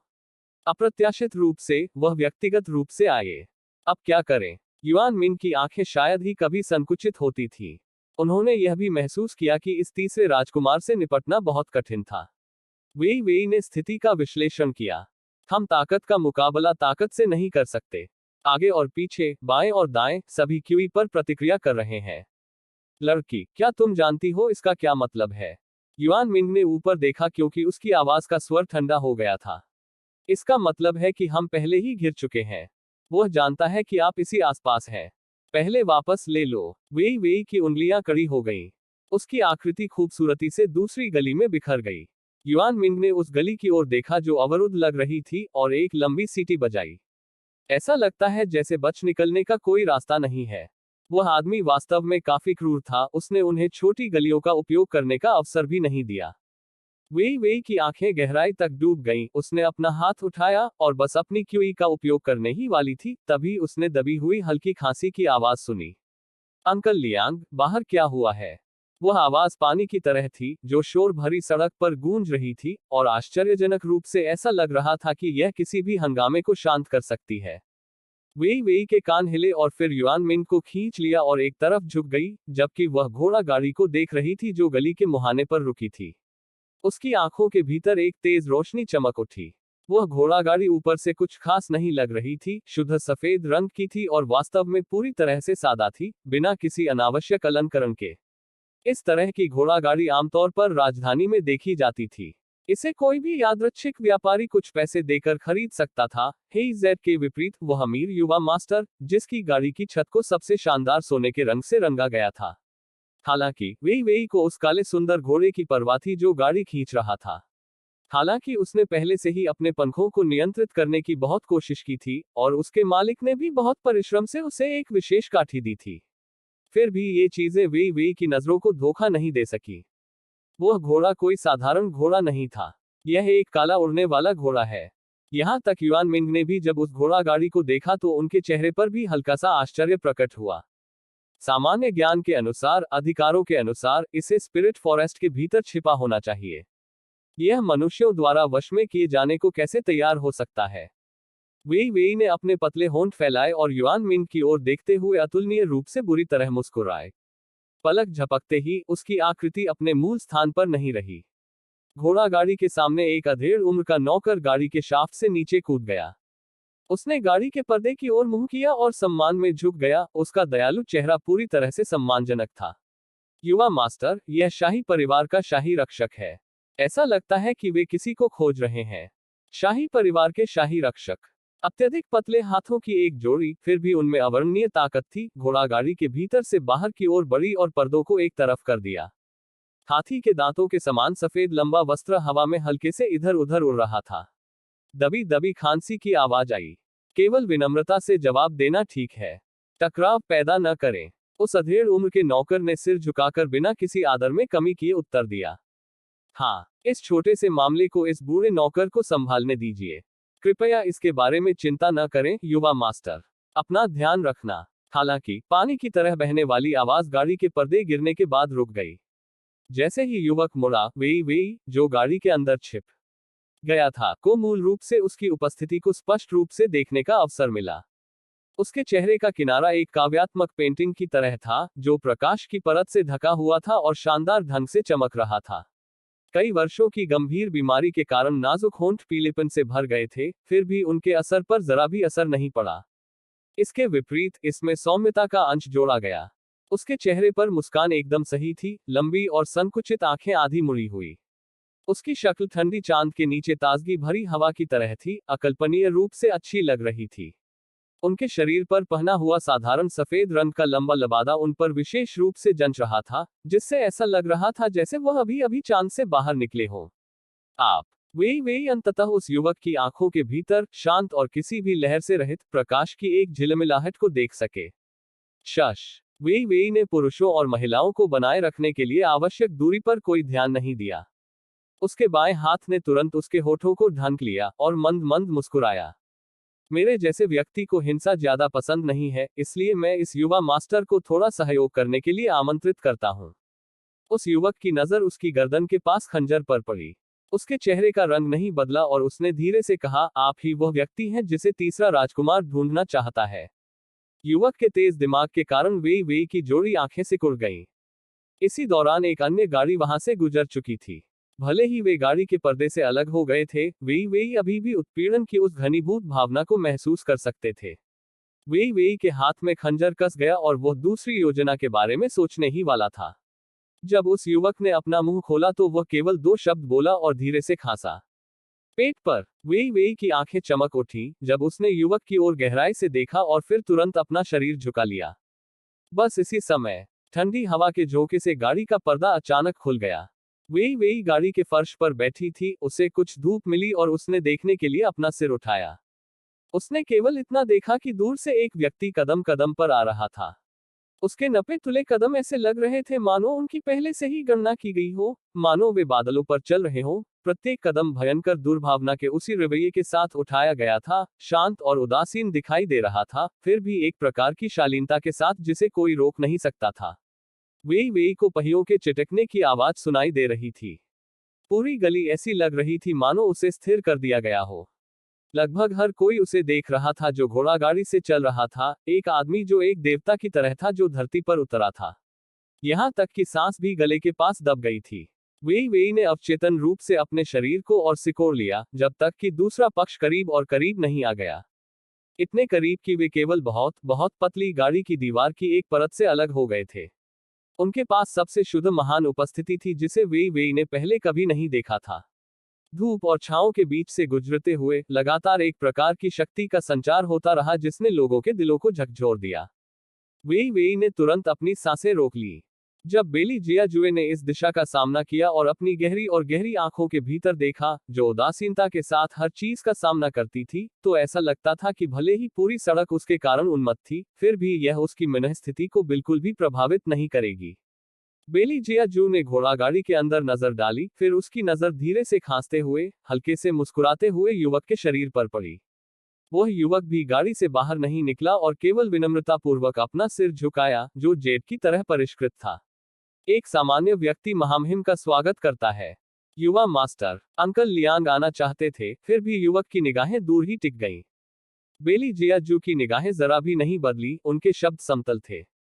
नियमित व्यवसाय। वे जो गाड़ी की सीट के नीचे पेट के बल लेटी हुई थी, सिर और बाल धूल से ढके हुए थे। ओह, खुद के लिए नियमित व्यवसाय। तीसरा राजकुमार वास्तव में भयावह रूप से दोमुहा था। उसने स्पष्ट रूप से इधर उधर खिलवाड़ किया, केवल उसे पकड़ने के लिए सब कुछ उलट दिया। फिर भी उनके मुंह में यह गंभीर नियमित व्यवसाय बन गया। इससे 4 महान कुलों के लोग, भले ही वे शिकायत करने के लिए सेवानिवृत्त सम्राट के पास जाना चाहते थे, कोई भी मांग करने में असमर्थ हो गए। उत्तीर्ण। बेली जिया जुए की आवाज फिर से गूंज उठी। वेई ने कसम खाई, इस समय जैसा समय कभी नहीं आया, जब उसे लगा कि तीसरे राजकुमार की आवाज सुनने में बहुत सुखद थी। तथापि वह बस उठने ही वाली थी जब उसने बेली जियाजू को दोबारा बोलते हुए सुना, एक पल इंतजार करें। वेई अचानक सख्त हो गई, मूल रूप से प्रतिक्रिया देने का समय नहीं था। सौभाग्य से युवक बगल की ओर मुड़ गया और अपना पैर नीचे कर लिया, जबकि उसके सफेद वस्त्र के एक कोने ने संयोग से उसे छुपा दिया। बोलते बोलते वह धीरे से खांसने लगा। महाराज, क्या कुछ और भी है? बेली जियाजू के मुंह का कोना नीचे की ओर झुका हुआ था। भले ही यह एक प्रश्न था, फिर भी इससे एक प्रकार की सुसंस्कृत अनुकूल शालीनता झलक रही थी। अब ऐसा नहीं है। वह नहीं जानती थी कि क्यों, लेकिन उसने एक क्षण पहले अपने कार्यों के कारण चुपचाप ठंडे पसीने की एक परत बहा दी थी। यह तीसरा राजकुमार फिर से कुटिलतापूर्वक उसे बाहर निकालना चाहता था। सौभाग्य से बीमार व्यक्ति ने तुरंत प्रतिक्रिया दी और उसका अभिनय कौशल काफी अच्छा था। अन्यथा सामान्य व्यक्ति के पास वास्तव में उस आदमी को संभालने का कोई तरीका नहीं होगा। वेई ने एक तरह से राहत की सांस ली जब वह जमीन पर मुड़ी हुई थी, एक हाथ उसकी ठुड्डी को सहारा दे रहा था, बिना कुछ बोलने के। तब यह आम आदमी छुट्टी ले लेगा। युवक ने हाथ बढ़ाया और गाड़ी का पर्दा नीचे गिरा दिया।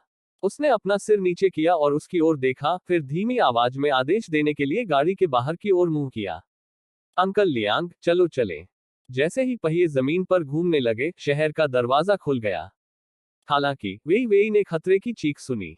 महारानी, यह छाया थी। उसने चक्कर खा रही बेली जियाजू को सहारा देने के लिए अपना हाथ बढ़ाया, लेकिन बेली जियाजुए की नजरों ने उन्हें अभिनय करने से रोक दिया। महामहिम, भले ही यह केवल हल्का सा स्पर्श था, तथापि उसके मालिक के शरीर से धीरे धीरे प्रसारित होने वाले तापमान ने पहले ही संकेत दे दिया था कि वर्तमान में उसके शरीर की स्थिति कितनी भयानक थी। हालांकि आश्चर्य की बात यह है कि अन्य कोई भी यह बताने में सक्षम नहीं था। महामहिम मजबूत थे और दूसरों के सामने कभी भी कमजोरी का थोड़ा सा भी अंश उजागर नहीं करते थे। वह अभी भी केवल अपने माथे को दबाने के लिए अपनी उंगलियों का उपयोग करता था, क्योंकि उसकी लंबी भौहें थोड़ी सी सिकुड़ी हुई थी। उसकी आवाज ने उदासीनता से एक आदेश जारी किया, खोज जारी रखें। लेकिन आपका स्वास्थ्य। छाया की आंखों के भीतर की सारी चिंता अनजाने में प्रकट हो गई थी। उस भीषण आग के बाद से महामहिम के शरीर पर बहुत सारी बीमारियां पड़ गईं। उनमें से हर एक उसकी जिंदगी छीनने के लिए काफी था। फिर भी बेली जियाजू ने अपनी अंगूठी को केवल थोड़ा सा घुमाया। मैंने कहा, खोज जारी रखें। हाँ। छाया ने आदरपूर्वक अपनी आंखें झुका ली। अपना हाथ ऊपर उठाकर उसने शेष छाया रक्षकों का नेतृत्व किया और राजधानी की सभी सड़कों पर दौड़ पड़ा। जब तक चारों ओर कोई नहीं था, तब तक इंतजार करने के बाद अग्नि किलिन डार्क इल्यूजनरी स्पेस से प्रकट हुई और अपना मुंह खोला। मास्टर, आपको आराम करने की जरूरत है। अभी जो घोड़ा था वह एक काला उड़ने वाला घोड़ा था। बेली जियाजुए की आवाज समतल थी, मानो वो केवल एक तथ्य बता रहा हो। अग्नि किलिन ने अपना सिर नीचे कर लिया। मालिक की नजरों से कुछ भी नहीं बचता। मैंने नहीं देखा। बेली जिया ने अपना सिर ऊपर उठाया। उसकी आंखों में जहां रोशनी का वास था, वहां कुछ रोशनी गायब थी। यह कुछ हद तक उत्तेजित था, आपके अस्तित्व के बारे में जागरूक हो गया। आपकी लपटें उछल पड़ी। मास्टर, आपकी आंखें। फिलहाल मैं नहीं देख सकता। बेली जियाजुए की आवाज पहले की तरह भावहीन थी, मानो जो अंधा था वह नहीं था। अग्नि कीलिन ने भयंकर रूप से अपनी घनी भौहें सिकोड़ ली। जैसा कि पहले कहा गया था, उस बड़ी आग ने वास्तव में अपने मालिक को बहुत अधिक नुकसान पहुंचाया, ठीक उसी तरह जैसे अभी स्थिति कुछ ऐसी थी जिसका सामना मास्टर ने पहले किया था। 3 दिनों तक चलने वाला, कुछ एक दिन जितना छोटा। बात बस इतनी है कि अंतराल छोटा और छोटा होता जा रहा था। पता नहीं यह स्थिति अच्छी है या नहीं। चाहे कुछ भी हो, इस समय सबसे महत्वपूर्ण बात यह है कि किसी को पता न चले कि मास्टर की तबीयत ठीक नहीं है। और वे घोड़ागाड़ी के अंदर अपने पेट के बल एक नजर देखने के लिए पीछे की ओर मुंह किए हुए थी। उसकी आंखों में एक अज्ञात रोशनी थी, मानो कुछ अलग हो। अगर युवती को इसका पछतावा है, तो अब आप गाड़ी से बाहर निकल सकते हैं। युवक की आवाज बहुत दयालु थी, फिर भी असामान्य रूप से मर्मज्ञ थी। वे की भौहें उछल गईं। खेद। उसे केवल यह महसूस हुआ कि उसे थोड़ा सा अनुचित लाभ हुआ है। रहने भी दो। यदि यह कोई सामान्य तीसरा राजकुमार होता, तो उसने निश्चित रूप से उसे घोड़ागाड़ी के अंदर छिपा हुआ पाया होता। जाहिरा तौर पर कभी कभी लड़ाई के नतीजे के लिए अच्छी किस्मत भी महत्वपूर्ण हो सकती है। हालांकि अभी उसका स्वास्थ्य भी थर्ड प्रिंस से उतना बेहतर नहीं था। वे नर्म गद्दी के शीर्ष की ओर बढ़ी और उसके सामने झुक गई। उसकी थकान उसकी आंखों के कोने पर सबसे अधिक स्पष्ट रूप से प्रकट हो रही थी। हर कोई तीसरे राजकुमार से शादी करना चाहता है। युवक ने उसके रूप को देखा, उसके होठों के किनारे पर एक विनम्र मुस्कान दिखाई दी। उसकी धीमी और गहरी आवाज बहते पानी की बड़बड़ाहट की तरह बह रही थी, जैसे वह केवल एक तथ्य बता रहा हो। उसके गहरे नीले रंग के बाल उसके कंधों पर लिपटे एक अमीर कपड़े की तरह थे, रंग में जरा सा भी अंतर नहीं था। उसकी शर्ट के कॉलर के ऊपर जेड जैसा एक चेहरा था जो सभी जीवित चीजों को अपने पैरों से उड़ा सकता था। उसकी शक्ल सितारों की तरह थी, मानो यह शुरुआती वसंत था जो बर्फ को पिघला देता है। प्रसन्न था, फिर भी अप्रसन्न था, एक प्रकाश जिसने इस गाड़ी पर जबरन दबाव डाला। इस प्रकार के युवक ने लोगों को यह महसूस कराया कि उस पर एक नजर डालने मात्र से वह कलंकित हो जाएगा, फिर भी वे उसके पास जाने की अपनी इच्छा को नियंत्रित नहीं कर सके। वेई ने फिर से सफेद कपड़े पहने हुए युवक को देखा और केवल उसे भावहीन होकर बैठे हुए देखा, केवल उसकी एकांत प्रकृति के साथ, जैसे कि उसने कुछ भी नहीं किया हो, फिर भी वह ताजगी भरी हवा की तरह अपने आप आ सकता है। ऐसा नहीं है कि वेई इस तरह के व्यक्ति से पहले नहीं मिले थे, जो सतह पर बहुत कमजोर दिखते थे, फिर भी वास्तव में उनके हाथ की हथेली में स्वर्ग और पृथ्वी को पकड़ने की क्षमता थी। ड्रैगन वॉर साम्राज्य के भीतर एकमात्र व्यक्ति जो इस तरह की छवि में फिट बैठता है, क्या वह वास्तव में राजधानी में दूसरे स्थान पर था? लियानचेन कुलीन परिवार का युवा मास्टर वुशुंग। कथित तौर पर भले ही लियानचेन के कुलीन परिवार को 4 महान कुलों में से एक नहीं माना जाता था, फिर भी यह ड्रैगन वॉर साम्राज्य के सबसे महान और सबसे रहस्यमय वंश में से एक था, और ऐसा लगता था कि इसका संबंध शाही कबीले की बेली शाखा से है जो सिंहासन पर बैठता है। दोनों परिवार व्यवहारिक रूप से एक ही हवा में सांस लेते थे, या एक ही पेड़ की शाखा से जुड़े हुए थे। हालांकि आजकल उनकी जनसंख्या का आकार छोटा है, फिर भी उनमें से हर कोई हथियार बनाने की समझ रखने में प्रतिभाशाली था। और कुलीन लियानचेन परिवार के सदस्यों में सबसे बड़ा बेटा जिंग वुशुंग सबसे उत्कृष्ट था। बचपन के दौरान वह पहले ही लियानचेन कबीले के सर्वसम्मति से स्वीकृत उत्तराधिकारी बन गए थे। लियानचेन परिवार के उत्तराधिकारी की स्थिति केवल गुण और प्रतिभा से निर्धारित होती थी, और इसमें वरिष्ठता को ध्यान में नहीं रखा जाता था। कोई ऐसा व्यक्ति जो कबीले का मुखिया हो सकता है, उसे कबीले के सभी प्रतिभाशाली लोगों के भाग्य का मार्गदर्शन करने में सक्षम होना चाहिए। इसलिए इस तथ्य को अलग रखते हुए कि उनके द्वारा निर्मित हथियार अत्यधिक लोकप्रिय थे, केवल लियानचेन कुलीन कबीले से अप्रत्याशित रूप से प्राप्त अनुमोदन के आधार पर यह कल्पना करना पहले से ही मुश्किल नहीं है कि इस युवा व्यक्ति की क्षमता शायद इतनी गहरी थी कि इसका आकलन करना मुश्किल है। मिस, आप आगे कहां जाने की योजना बना रही हैं? युवक ने जानबूझकर अपने हाथ में मौजूद प्राचीन पुस्तक को पलट दिया। यहां तक कि गाड़ी के मध्य में एक चायदानी की भी व्यवस्था की गई थी। चायदानी के अंदर गर्म चाय थी, चाय से भाप सर्पिल रूप में उठ रही थी, जिससे हल्की सुगंधित सुगंध निकल रही थी। उसने वेई का सामना किया और मुस्कुराया। हालांकि थकावट थी, फिर भी इससे उसकी अलौकिक सुंदरता पर जरा भी असर नहीं पड़ा, मानो कोई दिव्य प्राणी किसी पेंटिंग से बाहर निकल आया हो। शुरुआत में वेई मूल रूप से इस युवक को धमकाने वाली थी और उसे सीधे शस्त्रागार सम्मेलन में ले जाने वाली थी, और यही होगा। किसी भी मामले में वह जिंग वुशुंग आयुध असेंबली सदस्य के बेटे के रूप में इस आयुध सम्मेलन में बातचीत का एक मुख्य विषय था, और निश्चित रूप से उसे वहां उपस्थित होना चाहिए। फिर भी अब यह देखते हुए कि उस युवक ने वास्तव में विरोध नहीं किया और उसकी इतनी मदद भी की, वे पहले से ही अपने उग्र शब्दों से भरे सिर का उल्लेख करने में बहुत शर्मिंदा थी और केवल उत्तर ही दे सकी। उस पहाड़ की चोटी से आगे मुड़ने के बाद मुझे नीचे उतार दो। काले उड़ने वाले घोड़े की गति बहुत तेज थी। एक पल भी नहीं बीता जब उसने अपने पंख फैलाए और एक पहाड़ की चोटी पर उड़ गया। उसके बाद युवक ने अपने पास बैठे वे का सामना किया और एक दो बार खांसते हुए उस पर नजर डाली। क्या युवती को अब गाड़ी से बाहर नहीं निकलना चाहिए? हम एक अकेले पुरुष और अकेली महिला हैं। आइए युवती की प्रतिष्ठा को नुकसान न पहुंचाएं। वे भी कोई ऐसा व्यक्ति नहीं था जो बेशर्म था और मोटे तौर पर दूसरे पक्ष का मतलब भी समझता था। यह ऐसा था मानो उसे डर हो कि वह उसका फायदा उठाएगी। प्राचीन काल में लोग आधुनिक लोगों की सोच से कहीं अधिक जटिल थे। वह अभी 20 वर्ष का भी नहीं हुआ था और उसने सोचा कि पूरी दुनिया की महिलाएं उससे कुछ पाने के लिए उसके पास आना चाहती हैं। वे खींचते हुए मुस्कुराई और ऐसा करते हुए टेबल टॉप पर 10 टन चांदी फेंक दी।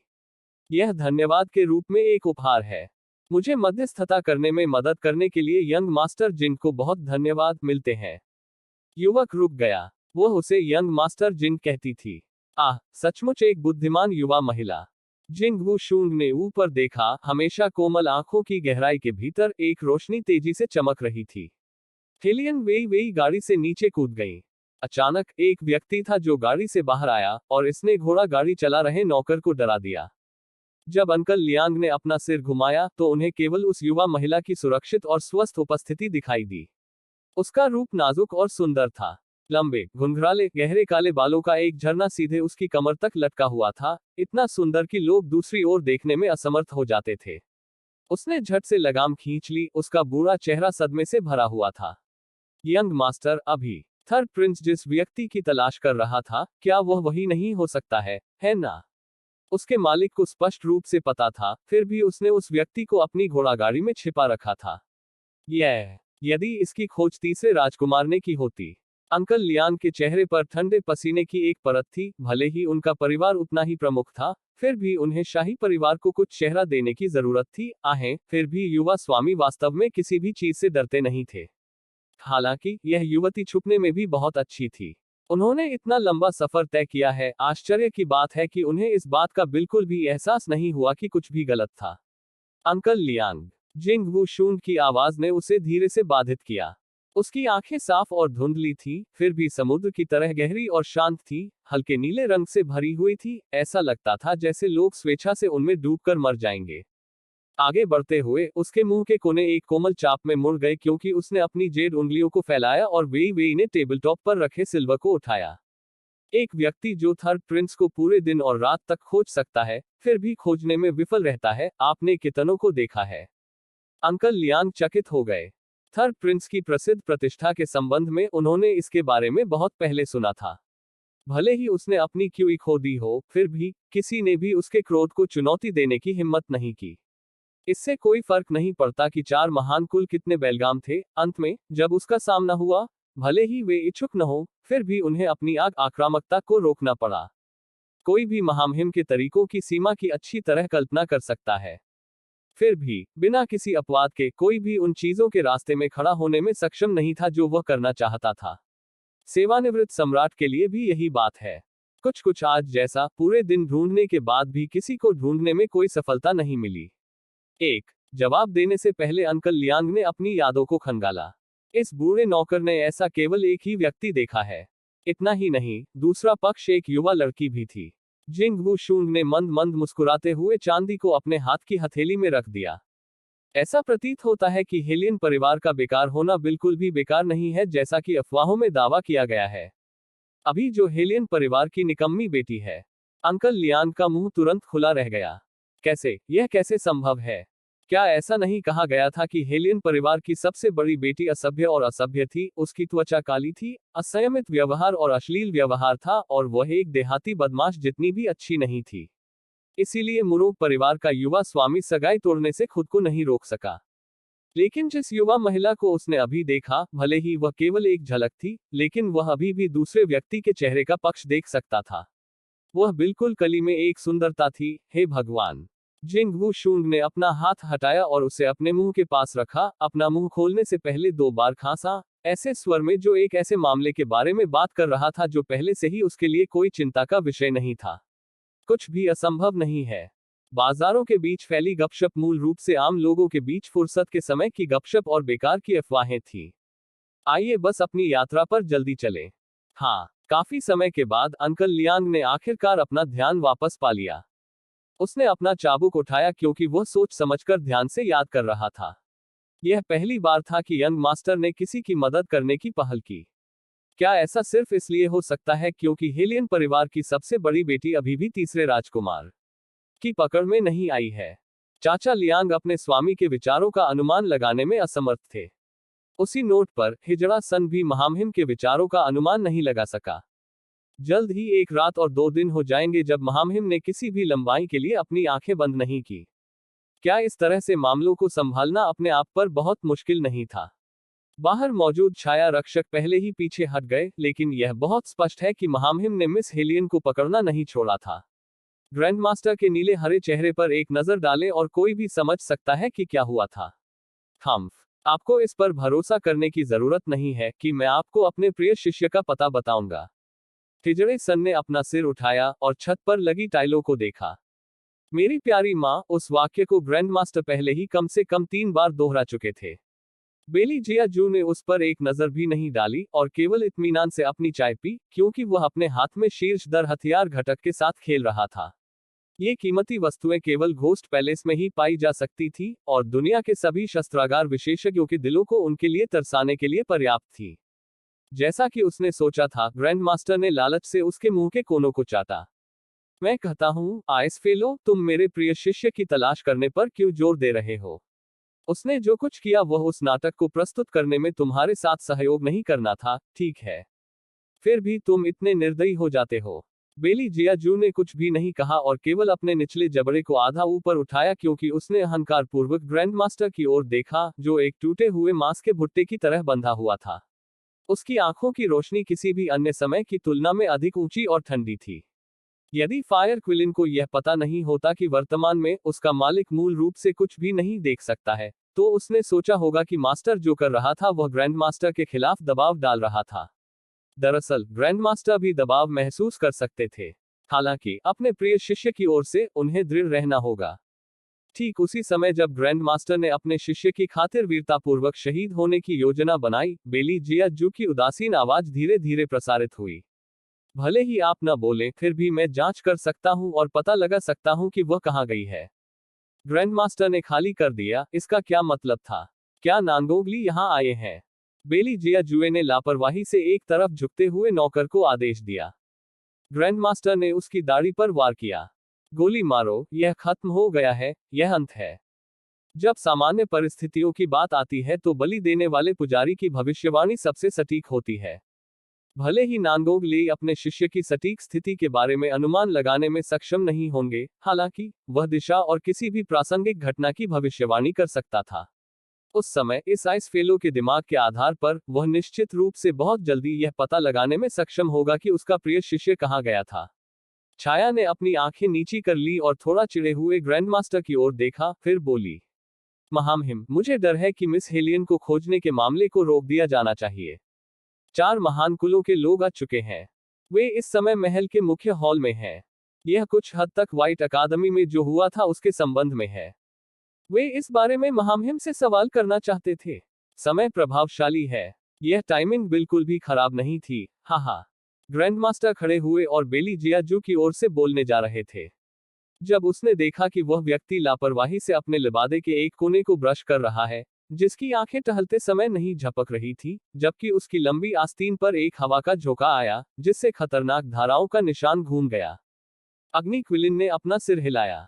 ये इंसान वास्तव में मूर्ख थे, हठपूर्वक ऐसा समय चुन रहे थे जब मालिक बाहर आने और झपट्टा मारने से नाखुश हो। धमाका। जैसे ही हवा की गड़गड़ाहट हुई, दरवाजे और खिड़कियां बंद हो गईं। महल के अंदर की विलासिता को कीमती संगमरमर से सजाया गया है। 4 महान कुलों के नेताओं में से प्रत्येक ने अतुलनीय रूप से शुद्ध और समृद्ध वस्त्र पहने हुए थे और सिर से पैर तक मार्शल क्यूई के निरंतर प्रवाह से फूले हुए थे। उनके पीछे प्रत्येक परिवार का उत्तराधिकारी खड़ा था। मुरोंग चांग फैंग भी उनमें से एक थे। उसका सुंदर चेहरा ऐसा लग रहा था जैसे उसमें श्रेष्ठता का भाव हो जो पहले कभी नहीं था। हर बार जब 4 महान कुलों के नेता शाही महल में आते थे तो वे निस्संदेह कई कई प्रस्ताव उठाते थे। सम्राट सुंदरियों का लालची था और बदनामी भरी खबरों से आसानी से प्रभावित हो जाता था। खुशी की बात यह थी कि शाही महल का मालिक वो नहीं था, बल्कि सेवानिवृत्त सम्राट था। प्राचीन काल से व्हाइट अकादमी एक ऐसी जगह रही है जहां अपनी शांति बनाए रखने पर सबसे अधिक ध्यान दिया जाता है। ऐसे स्थान पर छाया रक्षकों को कैसे भेजा जा सकता है? यह स्पष्ट रूप से अकादमी का निषेध था। व्हाइट अकेडमी का निषेध छात्रों को नुकसान पहुंचाने के लिए अधिकार के उपयोग पर रोक लगाना है। महामहिम ने किसी को भी चोट नहीं पहुंचाई। गुंबद के नीचे तीव्र बहस की आवाजें गूंज रही थी, दोनों पक्ष कांटों और आग की तरह बहस कर रहे थे। फिर भी इसमें शामिल व्यक्ति, तीसरा राजकुमार बेली जियाजू, बस अपनी निर्धारित सीट पर बैठा रहा। वो रहस्यमय चेहरा एक तरफ झुका हुआ था क्योंकि उसका दाहिना हाथ उसकी ठुड्डी को सहारा दे रहा था और किसी चीज में व्यस्त लग रहा था।